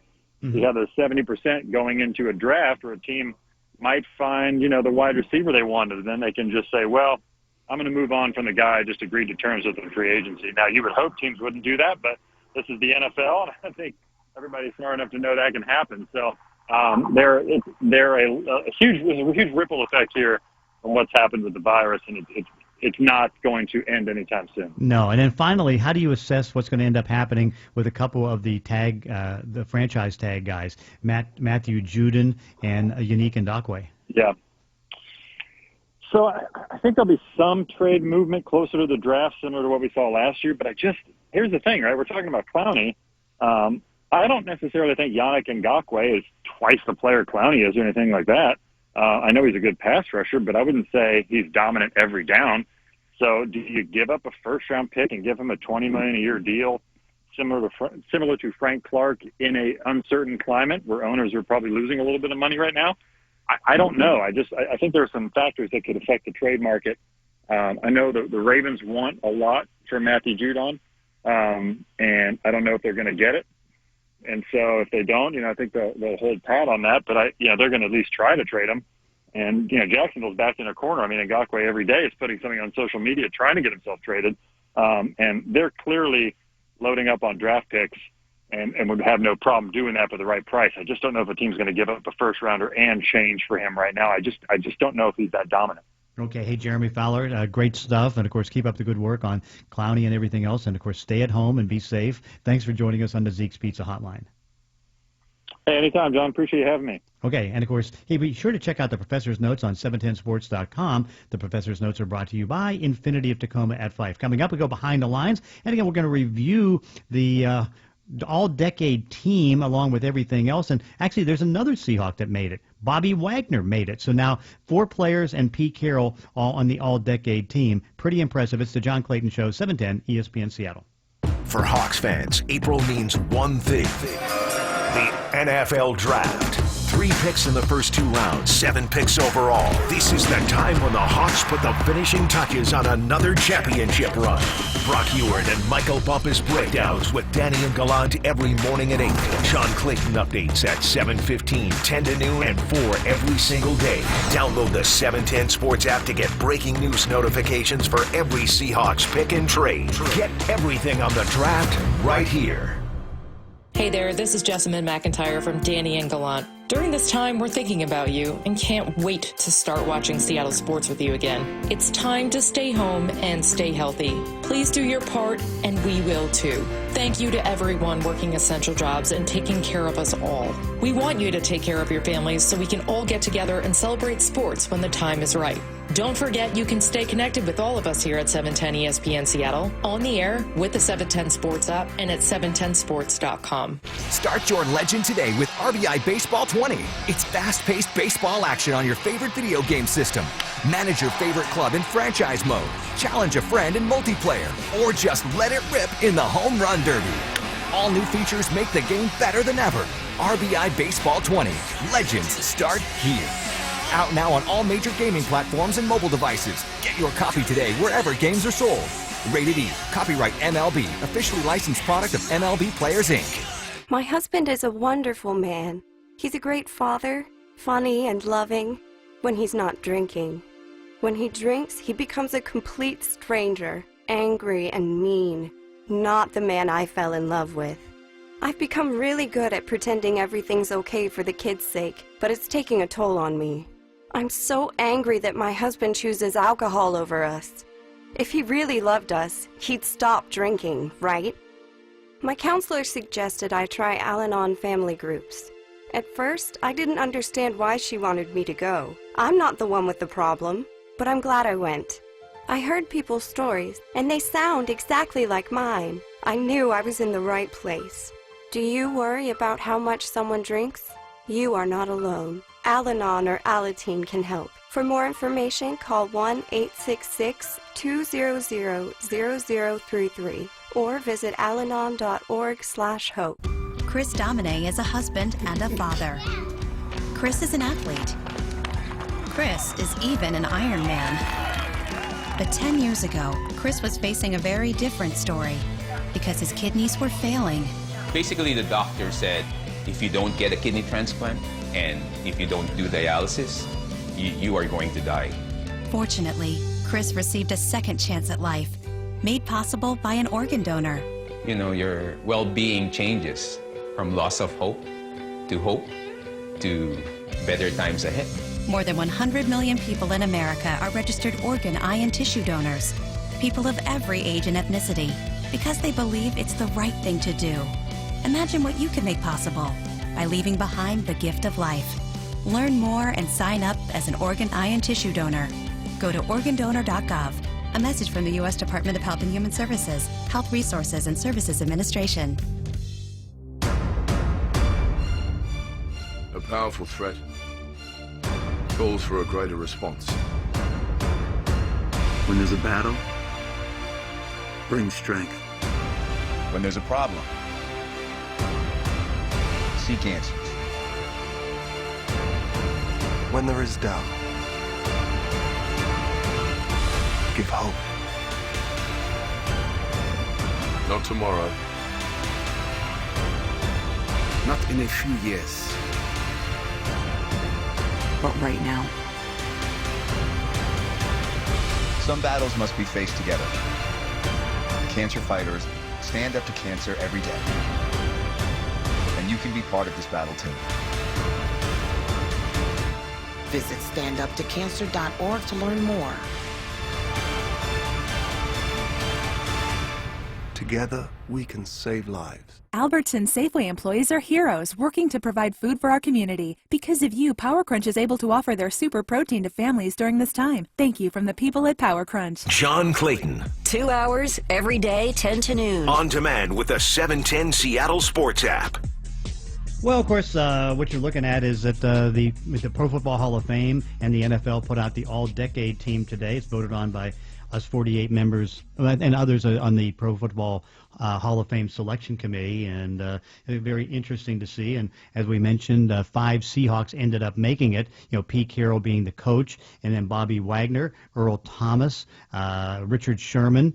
This is all the first team, and along with Marshawn Lynch. So what you're looking at, and normally it may take some time, but sometime after their career, usually most of the guys on the All-Decade team end up going to the Hall of Fame. I know that Cam Chancellor was under consideration, Michael Bennett was under consideration, I'm sure Dwayne Brown was under consideration. But of course, you go back to that 2013 team and think that that team had 5 Hall of Famers possible on that, All-Decade type players, and that's not to mention Cam Chancellor, not to mention KJ Wright.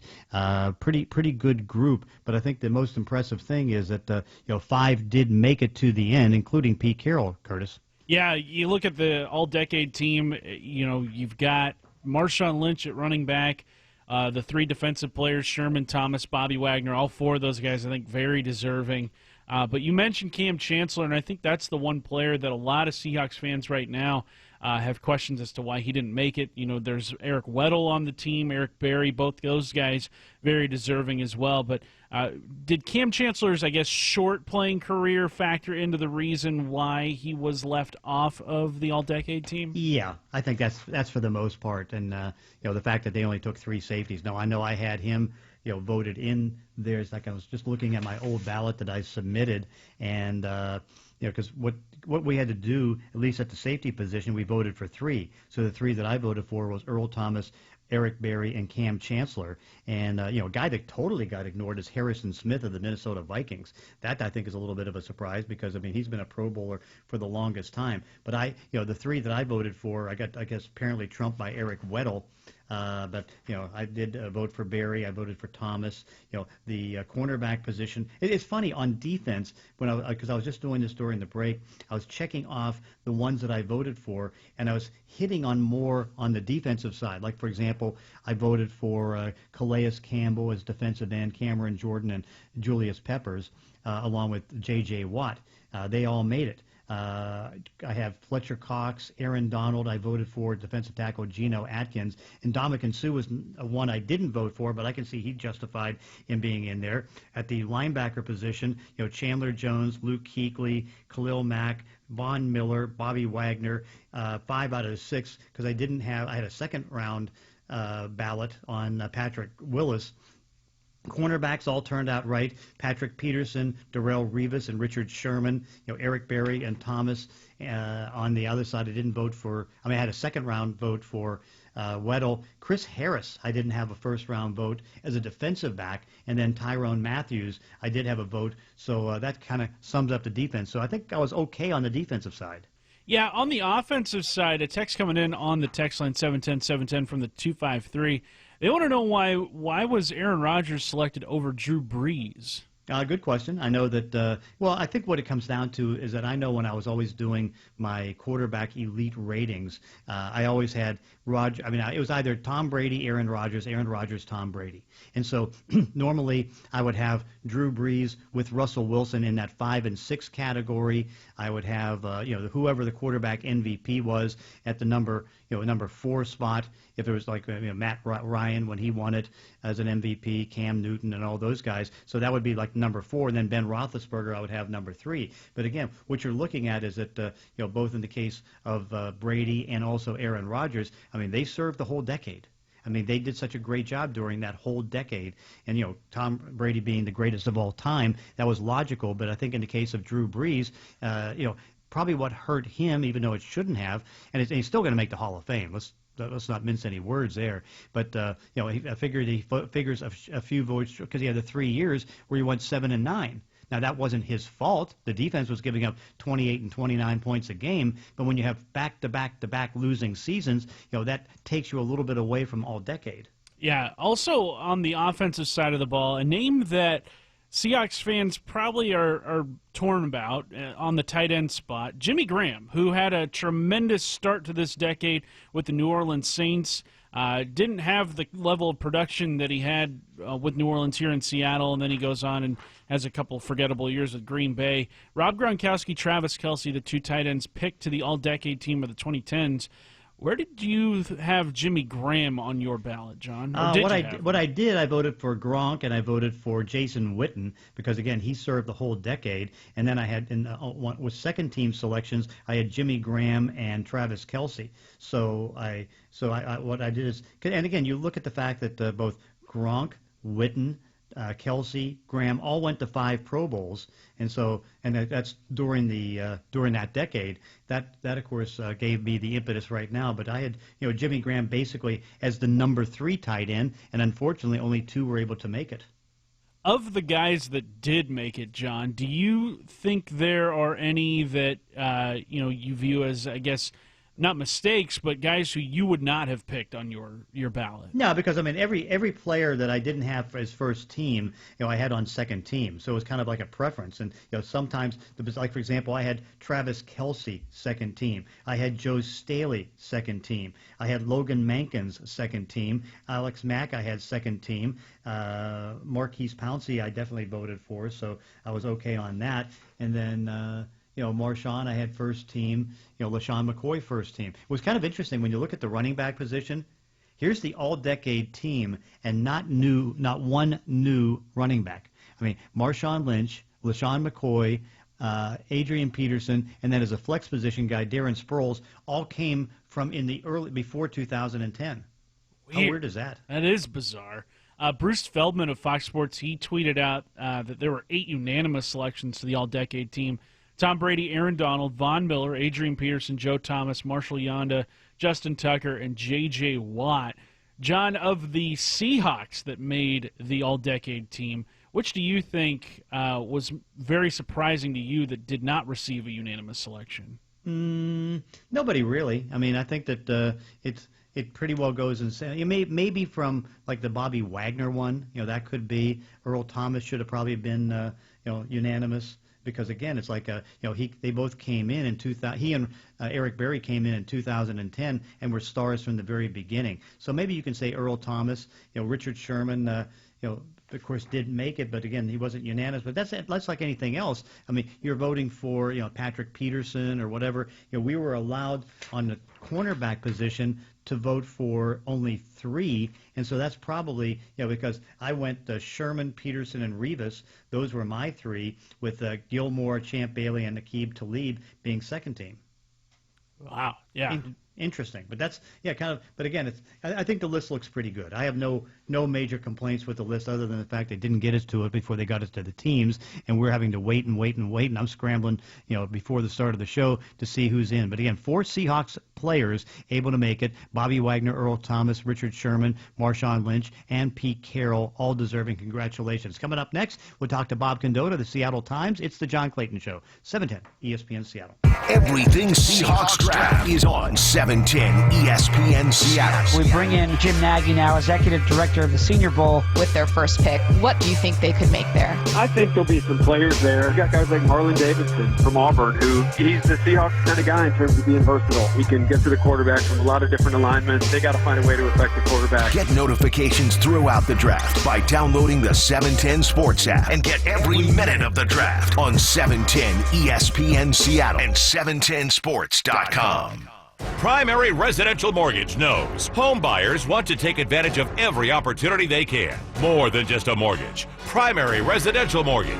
Call 206-809-PRMI. NMLS 3094 Equal Housing Opportunity. This is Aaron Granillo. COVID-19 Seattle is your source for updates on how coronavirus is affecting our region and how it's affecting you each day. Find new episodes of the podcast hosted by myself and Dave Ross daily at mynorthwest.com and on the Cairo Radio Seattle app. Hey, it's Dave Wyman here, and summer heat is right around the corner. And if you remember last summer, it was hot. But Adam and his team at Blue Flame Heating and Air are here to help 24/7. For a limited time, get 50% off a new AC system with the purchase of a variable speed furnace and IAQ package. Go to blueflamecomfort.com for offer details or call 206-900-9988. Exceptional service, expert repair, Blue Flame Heating and Air. This year, opening day will have to wait. And that's okay.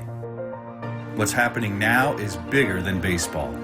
The traditions, the togetherness, and everything you love about the game is going to have to wait a little longer.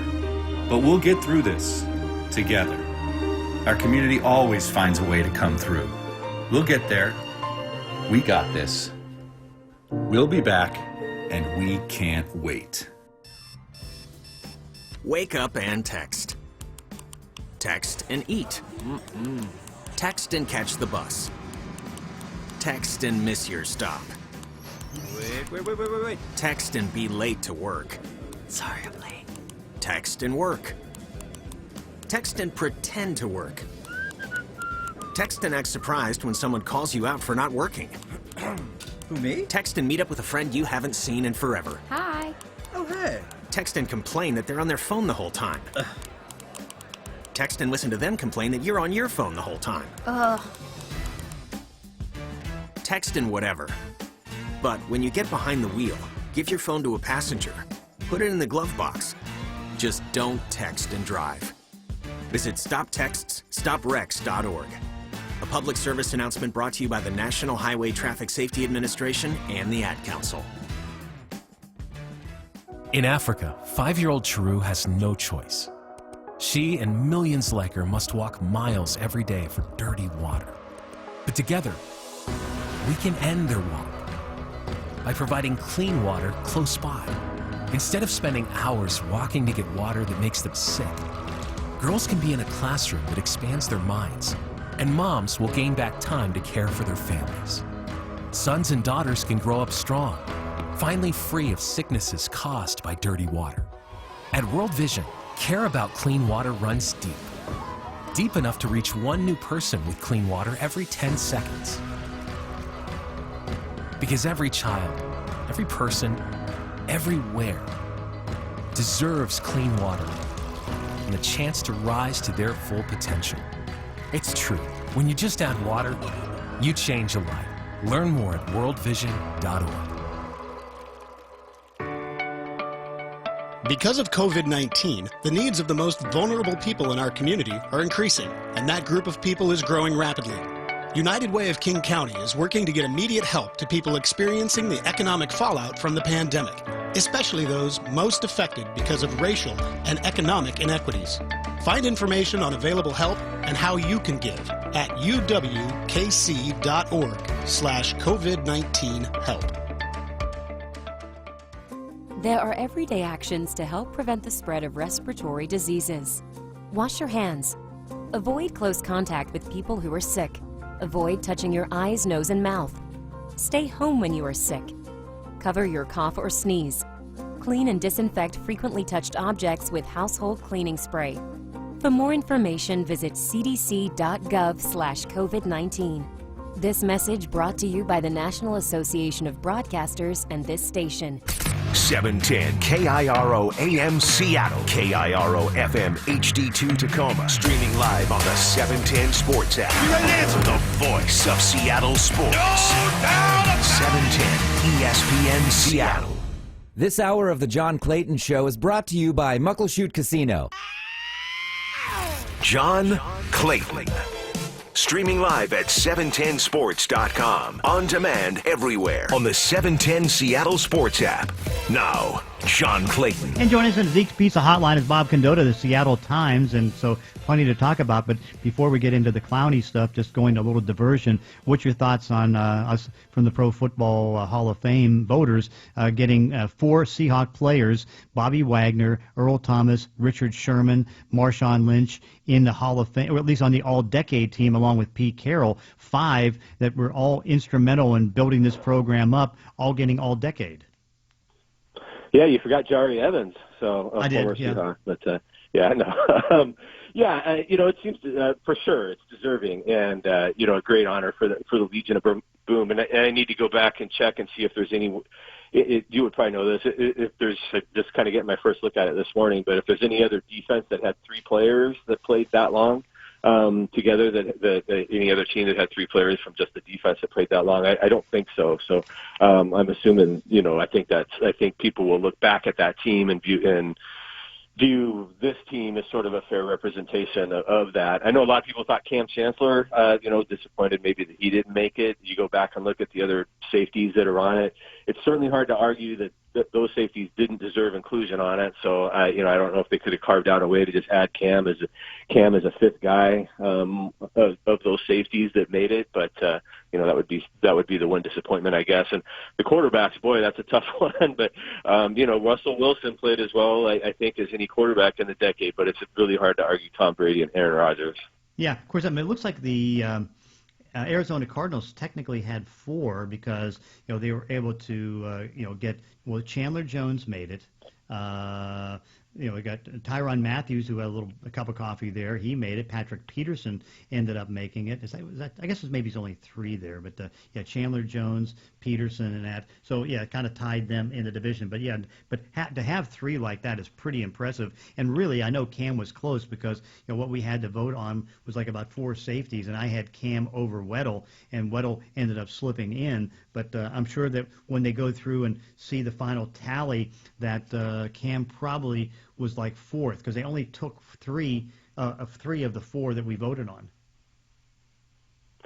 Yeah, and then I guess Matthew was a separate category, right? So he's sort of a 4th safety, I guess that's on it. But it's if Cam had played the one or 2 more years, maybe maybe that helps put him over the top. Certainly the injury coming when it did, and him sort of being probably a little bit out of sight, out of mind of voters the last couple of years probably didn't maybe impacted the vote there a little bit. But and good to see Marshawn make it with a lot of good running backs, obviously Adrian Peterson and all that in the decade. But I think Marshawn was probably as defining of a player in his position as anybody in this decade. Well, what I find amazing is that, because I know when I submitted the ballot, those are the 3 that I voted. Well, I had a 4th, but it's like what was amazing is that you didn't have anybody from the new decade that emerged.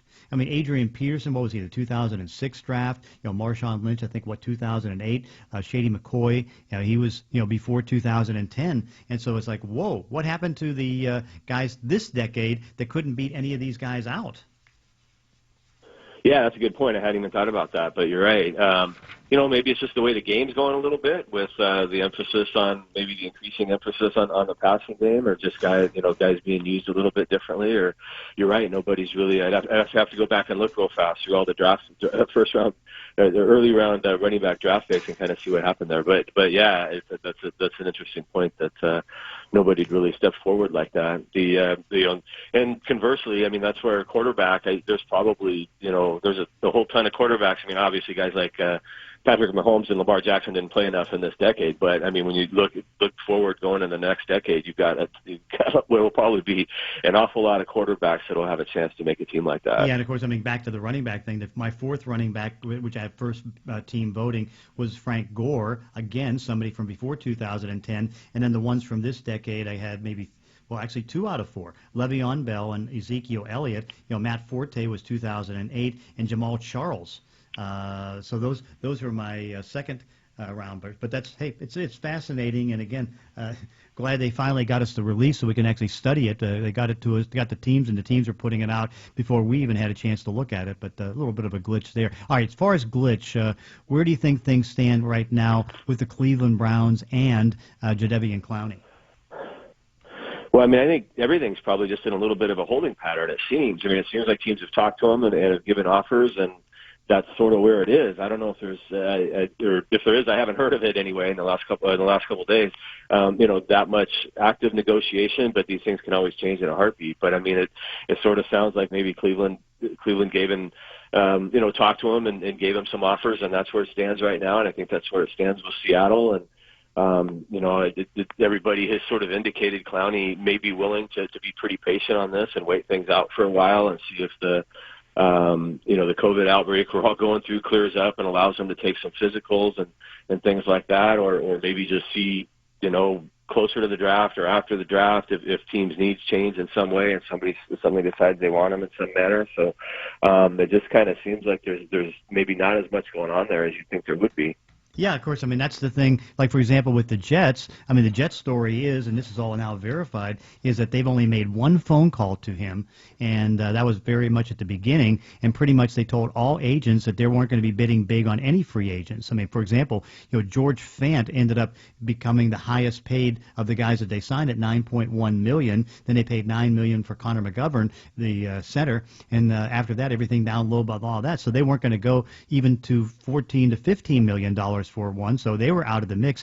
And I think Tennessee's justified in talking to him. But what you wonder, knowing that Clowney will have to do a one-year deal, can you tie up 3 players? Because Correa got 3.5, Vic Beasley got 9.5, and then if you pay 15, 16, or whatever, can you pay on just your cap numbers $25 to $28 million just on one-year deal to 3 players at one position? And it's an outside linebacker position. Yeah. Yeah, I mean, I guess if you're Tennessee and you think with how close you were last year and Tom Brady not being in the conference anymore, if maybe you just kind of take a shot for it and you go that route. Obviously, Tennessee hasn't had an awful lot of years where they maybe felt like they were really legitimately close to a Super Bowl. So maybe they could feel that with having gotten Tannehill and Derrick Henry back and stuff like that. So maybe you just do that to take a shot at it, and in a year like this when maybe the cap's going up next year and all of that, and you can rework some things around. So Tennessee's been mentioned in there all along. Clowney, more of a guy from sort of the South and the East, having until basically spending about 4 months here, having lived all his life in Houston or the South Carolina area. So who knows how much that plays into it for him, but it could play somewhat of a role if he feels sort of comfortable with some of the teams down there maybe. What do you anticipate John Snyder's strategy is by waiting, and then what do you think he does for other options?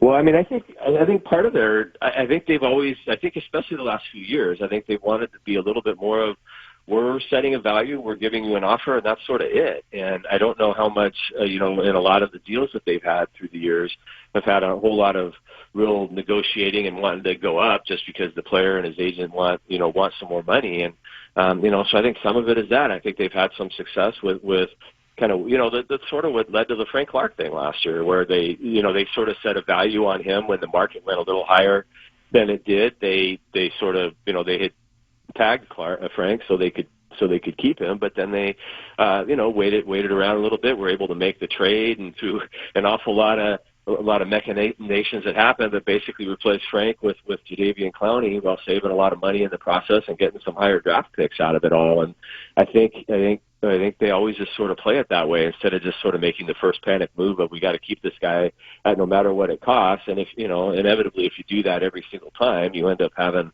a team where you're paying all your money to just a few guys and you don't maybe have a real balanced roster. I think they are always looking at that big picture, long haul of, every single year you want to have a team that you feel like can compete and win and get into the playoffs, and they've pretty much done that throughout, the entire tenure that they've been here. So I just feel like their approach to Clowney isn't really any different than their approach has been with an awful lot of other guys through the years, and they've been willing to sort of wait it out and be patient. They kind of waited out Earl Thomas and made Earl hold out and do all that. I mean, so I think you've got with Clowney in particular, I think you've got two sides that maybe are a little bit stubborn on this and sort of have taken their stances and are willing to hold to them. Finally, just a quick one. It's like, not holding it to it because, again, we don't know. But it's like, who do you think will be the starting defensive end once this is all over for the Seahawks? Yeah, I still, I guess, think there's a really good chance that Clowney comes back just because if there's nothing else, if all he's going to have is one-year deals and they're all going to be pretty much the same, then maybe you just go back to the team where you don't have to worry about working in with a new coach and stuff like that. Otherwise, I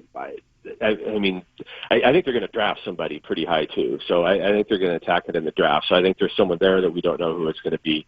But, as of today, Rasheem Green and Benson Mayo and Bruce Irvin might be your top 3 defensive ends going into next year, but they've got to for sure add somebody else there. And Everson Griffin's the obvious other fallback item. But I guess if you were holding me over a cliff and said give me a name, as of today, I'd probably still think that there's a good chance Clowney hangs around. And I stand there with you. So Bob Condotta, read him at the Seattle Times, and thank you for joining us on the Zeke's Pizza Hotline.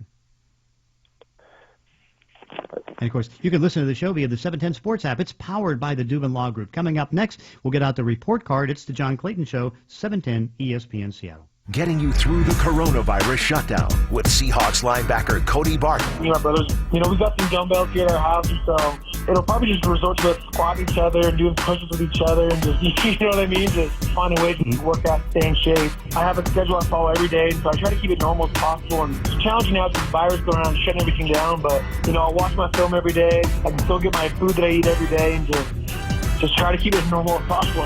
710 ESPN Seattle. Love at first sight? Nah, I thought that was just movie stuff. Until last Saturday. Because last Saturday, it happened to me.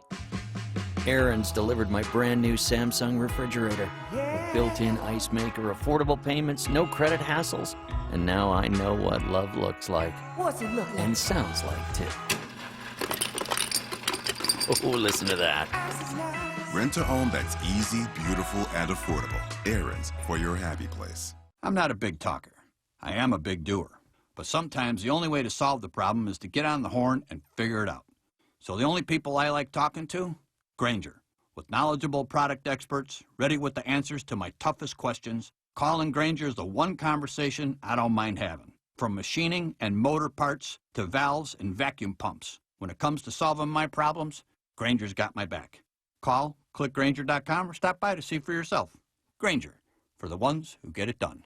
Now's the time to take advantage of KCLS's online resources. Explore ebooks, audiobooks, and much more, all from home. And no late fees. Need a library card? Get one instantly at kcls.org/instant eCard. Hey y'all, it's Paul Gallant from Danny and Gallant. These are some tough times that we're going through right now. I can't help but think about all the things that I'm thankful for. Like living in this great city called Seattle. Talking sports for a living. I'm thankful to everyone working those essential jobs right here in Seattle that take care of us all. We might not be on the front lines fighting this illness, but we've got to do our part. That's as simple as staying home and staying healthy. And we right here at 710 ESPN Seattle, we're going to be here to entertain you and inform you along the way. Snoqualmie Casino invites you to continue supporting local businesses during this difficult time. Skip the grocery line and order a delicious carryout or delivery meal from a restaurant in your community. Stronger together. Seattle's closest Snoqualmie Casino. Start your legend today with RBI Baseball 20. It's fast-paced baseball action on your favorite video game system. Manage your favorite club in franchise mode. Challenge a friend in multiplayer. Or just let it rip in the Home Run Derby. All new features make the game better than ever. RBI Baseball 20. Legends start here. Out now on all major gaming platforms and mobile devices. Get your copy today wherever games are sold. Rated E. Copyright MLB. Officially licensed product of MLB Players, Inc. Did your fence take a beating this winter? Maybe it's time for repairs or an upgrade. Start with All City Fence. Since 1953, they've been building fences that stand up to our northwest weather. Post-on pipe, ornamental iron, clear cedar fencing, and security gates. All City Fence designs and builds fences that withstand all the elements. More of the DIY type? They have the materials and advice for your next project. Locally owned and operated and now serving Snohomish County. For your free, no-obligation estimate, visit allcityfence.com. The thought of my sons growing up without me inspired me to quit smoking. I talked to my doctors, and then I threw away all my cigarettes, ashtrays, and lighters. I started exercising instead of smoking. Getting support from friends online kept me on track. Staying away from alcohol when I was first quitting was key. Instead of smoking after I ate, I'd get up and take a walk. I missed having a cigarette in my hand, so I'd hold a pen or a straw, anything. Until I knew I wouldn't give in to temptation, I spent more time with my friends who didn't smoke. I went to places that were smoke-free. I didn't stay quit the very first time I tried. I kept on trying, and I learned something each time. Do whatever it takes. No matter how many times it takes. I quit. I quit. I quit. We did it, so can you. You can quit. For free help, call 1-800-QUIT-NOW. A message from the U.S. Department of Health and Human Services and CDC. It's time for the Report Card with the Professor. And, of course, we get the report card every day. We look at the good, the bad, the ugly, the smart, the stupid, what people say, what people do. We take the anecdotes. We take the stories. We take the voices. We take the social media comments, all those different things, and attach a grade. And, of course, Curtis Rogers, doing the report card. And, of course, I guess when you look back at the weekend and, you see Unique Ndakwe continuing his assault on the Jaguars to try to get him out there through social media, how do you look at that and give a grade? It is certainly a unique way, no pun intended, for him to go about his negotiations with his team. I think a lot of people would probably, especially the Jags, would prefer him to do that sort of behind closed doors, but he's certainly vocal about wanting to get out of there, and who could blame him? They've traded away every good player that they've had over the last couple of weeks, or really over the last year or so, if you include Jalen Ramsey in that trade to L.A. I think Ngakoue has pretty much, there's no way I see him returning to Jacksonville. So while it is unorthodox, his way of negotiating with his team, it seems to be effective. So I'll give him a C+. How are you grading it, John? I'll give him a B- because at least he's being persistent and he's trying to get his point across, and he's seen Jalen Ramsey be able to work that out. And so, you can understand why he doesn't want to be there. It's just a bad situation and been poorly run for the last couple years, and so he didn't want to be part of it. Hey, by the way, one encouraging thing is that I just saw that different stories starting to come out right now because they're going through the competition committee meeting by phone and all that stuff. It looks like it's almost certain that the NFL will not renew the pass interference rule. That is an A+. Yeah, that is one of the rules that you are not a fan of, John. I can see why you grade that. Do you think that the NFL will revisit a rule similar to that, or do you think they're just going to go back to the old ways of go back to the old way? This was just it was an overreaction. Certainly, it cost the Saints a chance to go to the Super Bowl, but then to overreact and damage a whole league by doing it the way they did it was just simply wrong. Well, because last year there were only just a handful of calls that were reversed on a pass interference. The Seahawks actually benefited on one of them. It was in the Steelers game, week 2, I think it was. Tyler Lockett was interfered with, which allowed Seattle to extend a drive, and I think it eventually led to the game-winning touchdown for Seattle. But, yeah, it was a weird, I guess, reaction to the pass interference missed call in the NFC Championship game. But the NFL last year heading into the season, they were in a position where they kind of had to do something, but now they've seen what it entails, and I guess they want to walk that back. John, let's get to the report card today. NASCAR, they have had to resort to some interesting ways of filling the void of not having races going on right now, no people in the stands, nothing like that. So they have been televising a video game version of NASCAR being played by drivers from their own home. And Bubba Wallace, which, by the way, that is an incredible NASCAR name. I imagine you have to agree with that, John. No question. He was involved in yesterday's race, and his race car video game character, I guess, crashed in the middle of the race, and he was not happy. 14 still clear. Coming back inside, full. Ooh, clear. Come on, Clint! Oh. God! He's still down there. Still there. Yep, he just came up and wrecked the hell out of you again on purpose. Y'all have it going. Back block. That's it. That's why I don't take this serious. Sorry, Tyler. Just trying to talk to you there. Peace out! He's not happy, John. Not happy, no. Not happy. No, doesn't seem to be a big fan of the whole format, I guess. I don't think it's a little bit too emotional. It's like that's why I don't take it seriously. So I guess because here you're just trying to do something, and it's like, okay, there seems to be enough interest, and of course, it's car racing, so you have to have the wrecks, and so I guess that's all good. Nobody's going to get hurt. So I'll give him a C-. I think that's a little bit too emotional, and it's like, hey, if you're not committed to doing it and you don't want to do it, don't do it.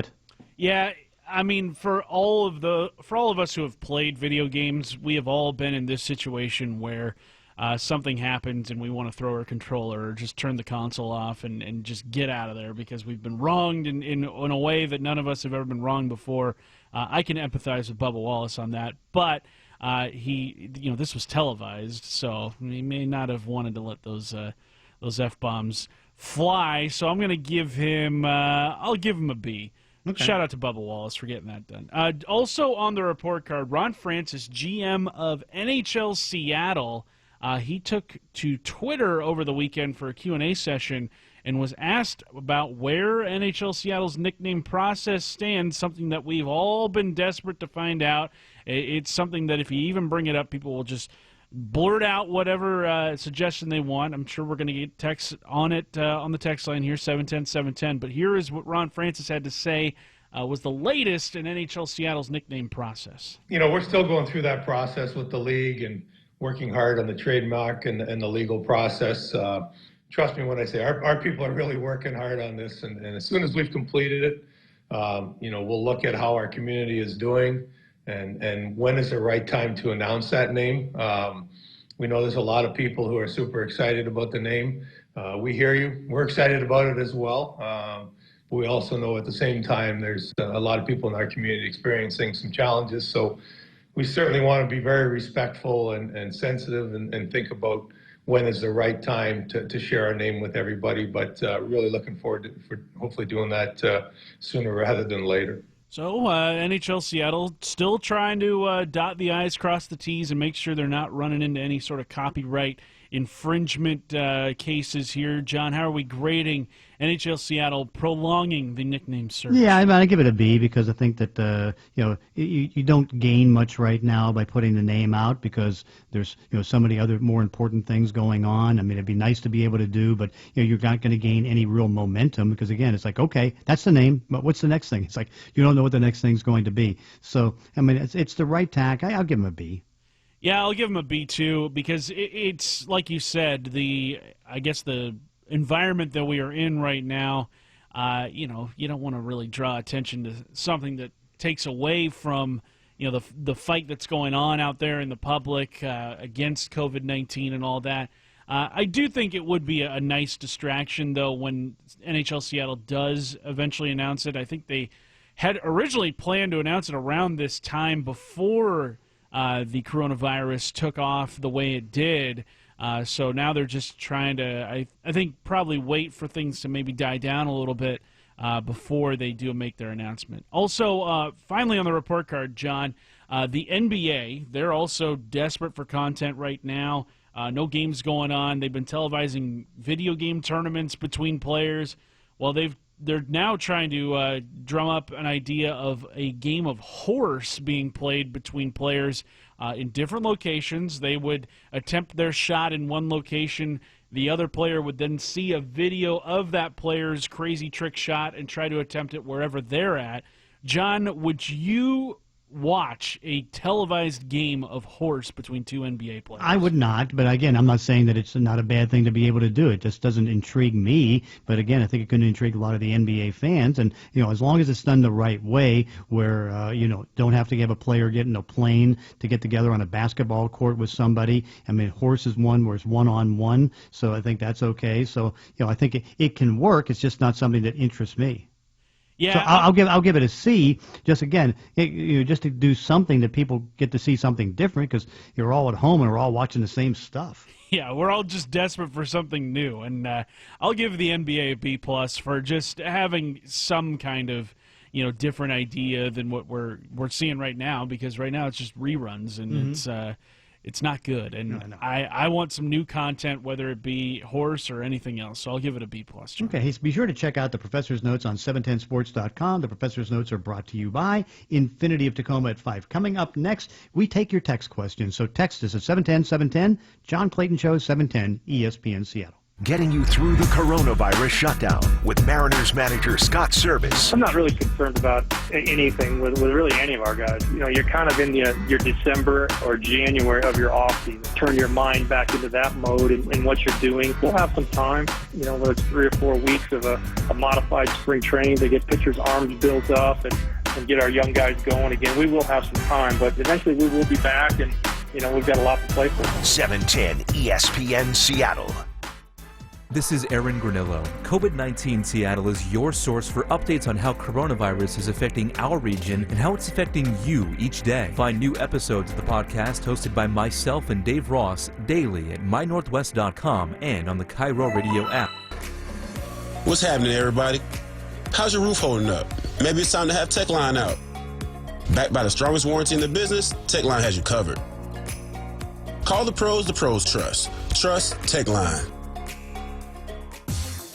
Hey Seattle, Puyallup native and PGA Tour player Ryan Moore here to tell you about True Linkswear.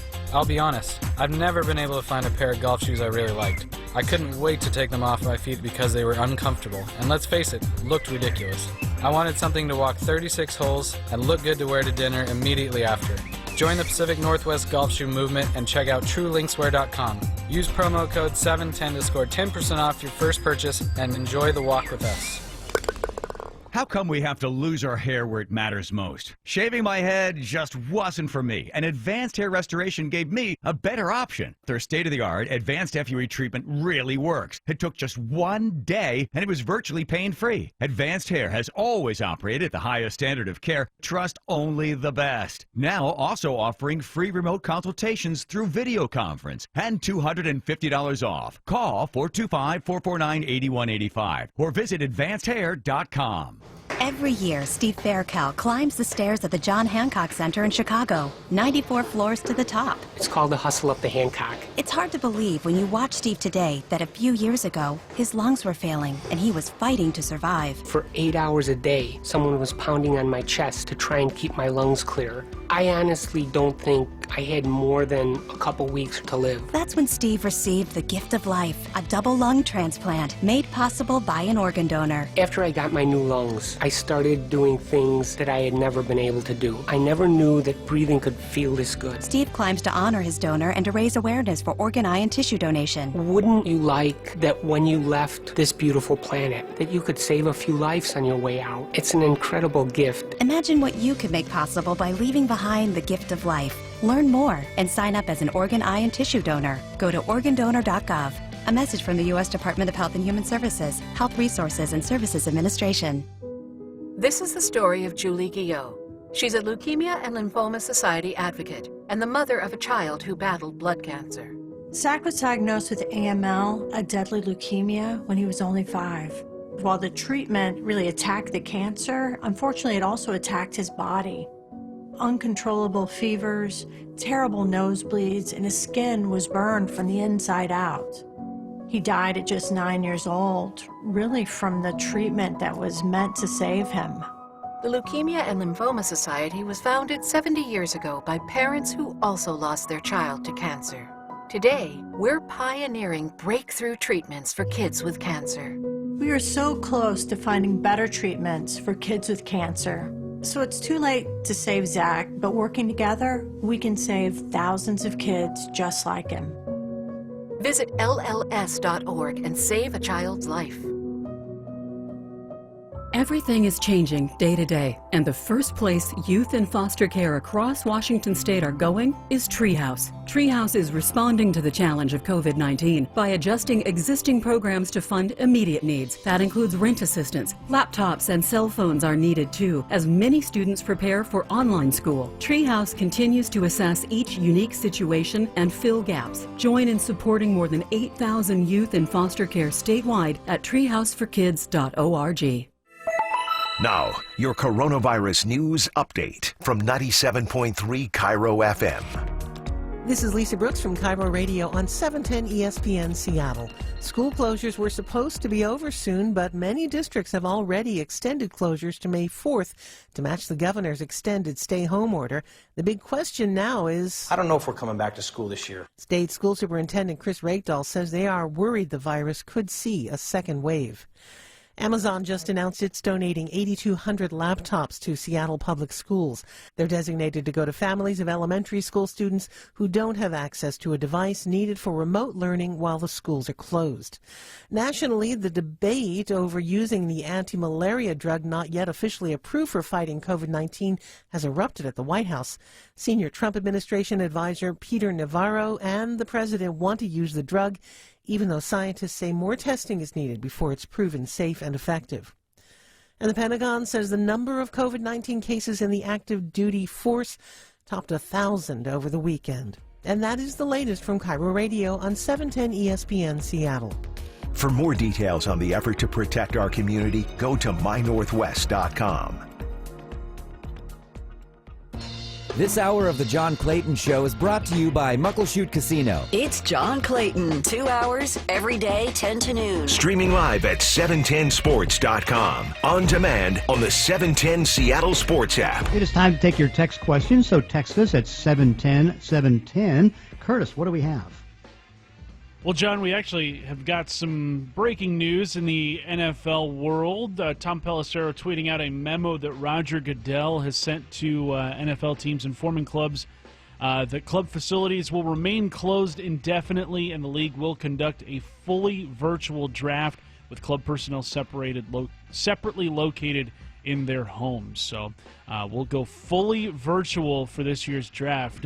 John, have you ever seen anything like this? Never. No. I mean, again, we I mean, this is a once in a century type of disaster that we're going through, and it's going to change our lives. Hopefully, we can find a way to save our lives. That's still the big issue right now. But no, I think they really couldn't find a way to have 32 teams with equal type of numbers. I mean, again, if you had 10 in a brewery with Sean Payton, that is going to be different than John Snyder working from home. So, I mean, we knew the decision was going to come early in the week. I thought it was going to come down tomorrow, but I don't think they had any choice. But, the only encouraging thing, I think, in these next 2 weeks, obviously being the worst 2 weeks of probably our lives, is that, the encouraging thing, at least here in this state, 400 resuscitators were sent back, which means that, the demand right now for the health is not outweighing what's here for our hospitals.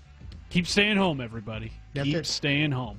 From the 253, John, they want to know, will Justin Britt be healthy enough to start the year, and is he still worth his current price tag? I think that under these circumstances, I mean, you can see, I don't doubt that he could be ready. I mean, again, it's still going to be a little bit of a push, but he's still coming off a major knee injury like that. But I don't think he's going to be on the roster, because when you start to look at the numbers, I mean, right now, Seattle's at about $15 million under the cap, and they haven't put in the contracts for Bruce Irvin, or they haven't put one in yet for Benson Manoa, so that could take it down to $7 million. And if that's the case, I mean, you've got to make some cuts or changes to be able to get under the cap, or to be able to get the draft choices taken care of. So I think that if he's playing for less money somewhere else, unless he takes a major pay cut here.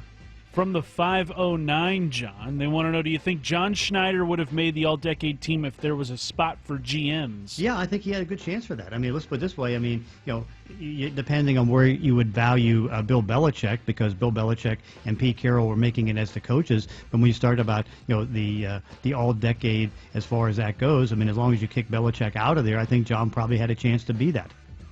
From the 425, they want to know, how's the Vegas Stadium coming along, ready for the fall of 2020? I think we could also ask, how are the Rams and Chargers stadiums coming along, too? Right now, as of today, they're on schedule, but I think that you can anticipate there's a decent chance that it could fall off schedule, and maybe for both. I mean, more so in Los Angeles than in Las Vegas, because, I mean, you have several workers right now that have been able to pick up the virus. That's got to be scary, because it's something that, California is looking very strictly at any assemblage of any kind of people together, whether it's work, play, or whatever. It could shut down at any time. In fact, I know that Kevin Demoff, who is the CEO for the Rams, came out last week and wasn't overly optimistic that they could be able to open the stadium on time. From the 425, they want to know, who are the top 3 teams that you would give the best grades to for free agency? Yeah, it's funny because most of them are all AFC teams. And I gave an A- grade to Tampa Bay for being able to go ahead and make that move to get Tom Brady. I mean, I gave them the respect, but it was funny because I actually gave 6 or 7 real good grades in the AFC. The best 3 grades, I would give to Buffalo, I give to Miami, I give to Oakland, then the 4th one I would give to Denver, and 5th one I would give to the Cincinnati Bengals, and then the Indianapolis Colts. I gave a B+ grade to Cleveland and a B+ grade to the LA Chargers. From the 360, John, they want to know, what do you make of Antonio Brown hiring a new agent?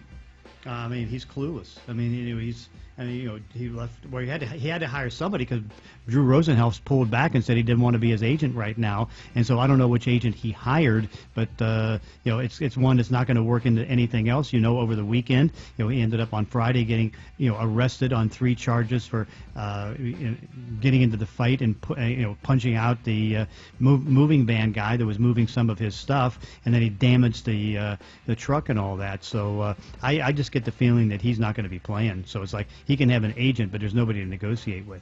Yeah, Brown's new agent is Ed Wasilewski of EMG Sports, according to Adam Schefter. So he's got a very unenviable task of trying to restore his image and get teams interested in him. Yes, no question. John from the 253, they want to know, who is your favorite to win the NFC West in 2020? Well, right now it would be San Francisco, but if the Seahawks can resolve and get Jadeveon Clowney back or something close to him, or if they can make the Unique Ngakoue trade, then I would put Seattle in the edge, because you're going to see probably a 2-game drop-off with the 49ers. Their defensive line is not as good without DeForest Buckner. They're going to make a transition probably to a first-round wide receiver from Emmanuel Sanders, and Joe Staley's going to be probably entering his last year. They still have some issues in the secondary. Where Seattle, they're much better in the secondary, particularly with getting Quentin Dunbar. That really makes them better. I still think they're good enough at linebacker. They've now got 2 situational pass rushers in Irvin and Manoa, and of course, Philip Dorsett for a minimum salary is sensational. John from the 425, they want to know, with NFL teams staying home for the draft, does that mean Roger Goodell will host from his home? Very possibly. Yeah, that could very well happen, because he's got to, if he's doing it and putting the mandate down on what all the 32 teams are doing, he probably has to do the same thing. And so I don't know. I guess the big question is, how can he get a podium over to his house? Maybe he has a podium in his house already. Yeah, could be. That's not something people normally keep around, but Roger Goodell, he's not a normal person. From the, let's see here, from the 206, they want to know, do you think, let's see here, or they want to know, what do you think L.J. Collier can do in 2020 if they don't get Jadeveon Clowney back? Well, that's the one thing that's a little bit different, because when you look at it, they have 2 styles of defensive ends. Okay, you have your Leo, your pass rush guy that has speed on the side, and then you have your 5 technique, which is a bigger type of guy like Collier, bigger type of guy like Rasheem Green that can hold the edge as far as the run, and also maybe play defensive tackle if needed. But I know that. It's a little bit different. That's why Clowney's so important to get back. And Irvin and Mayoa they're more the Leo type of guys. But you figure there could be more playing time for him, and certainly he'll be competing against Green for more playing time. And then finally, John from the 360, they want to know, didn't hear anything from DeMarcus Christmas during this last season. What are expectations for him heading into 2020? Well, he was on the PUP list all season long, so he had no chance to really get on the field because he just wasn't healthy enough, and they had enough defensive tackles. And so, I would imagine that the idea is that he'll have a chance now to compete for. First, he has to see if he can make the team. Then second, have to see what he can do. But at the moment, he's quite kind of at the back of the list of tackles because he hasn't been out there. That is it for text questions. All right, it's time for our daily dose of the Graz. Coming up next, it's the John Clayton Show, 710 ESPN Seattle. For Hawks fans, April means one thing: the NFL Draft. 3 picks in the first 2 rounds, 7 picks overall. This is the time when the Hawks put the finishing touches on another championship run. Brock Ewart and Michael Bumpus breakdowns with Danny and Gallant every morning at 8. John Clayton updates at 7:15, 10 to noon, and 4 every single day. Download the 710 Sports app to get breaking news notifications for every Seahawks pick and trade. Get everything on the draft right here. I'm here with Matt Dubin for the Dubin Law Group. Matt, we're all struggling to find our way through this difficult time. How have you and your business prepared for situations like this? Look, we were built for this. We've been paperless and cloud-based for years, and we're still taking your calls 24/7. Our people are what make the Dubin Law Group great. Everybody's healthy and working hard from home. And how are you keeping people safe? Right now, the health and well-being of the people we care about is the most important thing. Stay home, wash your hands frequently, and this will be over before we know it. You can call us 24/7 at 206-800-8000 or find us at DubinLawGroup.com. Thanks, Matt. The Dubin Law Group is there 24/7 to work with you remotely and keep you healthy. Call them anytime at 206-800-8000. That's 206-800-8000. Or find them online at DubinLawGroup.com. That's DUBIN Lawgroup.com. Primary Residential Mortgage knows home buyers want to take advantage of every opportunity they can. Here's PRMI's Kyle Bergquist. With a modest down payment, you might think the only way to buy a home is with an FHA. Now hold on, there's lots of other options. Get the FYI on an FHA and your home buying choices. More than just a mortgage. Primary Residential Mortgage. Call 206-809-PRMI. Primary Residential Mortgage, NMLS 3094, Equal Housing Opportunity. This year, opening day will have to wait. And that's okay. What's happening now is bigger than baseball. The traditions, the togetherness, and everything you love about the game is going to have to wait a little longer. But we'll get through this together. Our community always finds a way to come through. We'll get there. We got this. We'll be back, and we can't wait. Hey there, Mariners reporter Shannon Dreyer here. We want to say thank you to everyone working essential jobs and taking care of us all. A special thanks to doctors, nurses, and others on the front lines in our healthcare system. During this time, we want to let you know that we are right there with you. We can't wait to start watching Seattle sports with you again. In the meantime, we're keeping you ready. Don't forget you can stay connected with all of us here at 710 ESPN Seattle on the air with the 710 Sports app and at 710sports.com. For now, it's time to stay home and stay healthy. Child abuse or neglect forces thousands of children into the foster care system in Washington state. Heroic Olive Crest foster families care for these children. Many are struggling from the financial impact of COVID-19. We can come together as a community to support these families who are supporting our kids. You can partner with Olive Crest to provide groceries, diapers, baby wipes, and more. Your donation of $50 will help to get these essential items right to the families that need now. Go to olivecrest.org and give today. Hey, it's Mike Salk here with a special message from Riverside Roofing. In trying economic times and uncertain current situation, Riverside Roofing is offering financing which might be helpful if you're in need of a roof replacement. Call Riverside Roofing. You will work directly with the owners. Those are my buddies, Corey and Don, and you can rest assured you'll be working directly with them every step of the way. Riverside Roofing will do the job at an honest and fair price. They're GAF Master Elite certified, something that only 2% of all roofing contractors can say. Anything that can possibly happen, they've seen it. Riverside Roofing will give you the very best solution for your home, something that you know will last the test of time. That's where the trust comes in. Call them, ask about financing options. They'll work with you to find the best solution for your home with a financing plan that will have you sleeping well every single night. Call 425-949-8252 or go to riversideroofingllc.com. Again, 425-949-8252 is the number, or go to riversideroofingllc.com. Ask for Corey or Don. John Clayton. 2 hours every day, 10 to noon. On demand with the 710 Seattle Sports app. Well, lots of breaking stuff, and joining us on the Zeke Pizza Hotline is Dave Crosby for our daily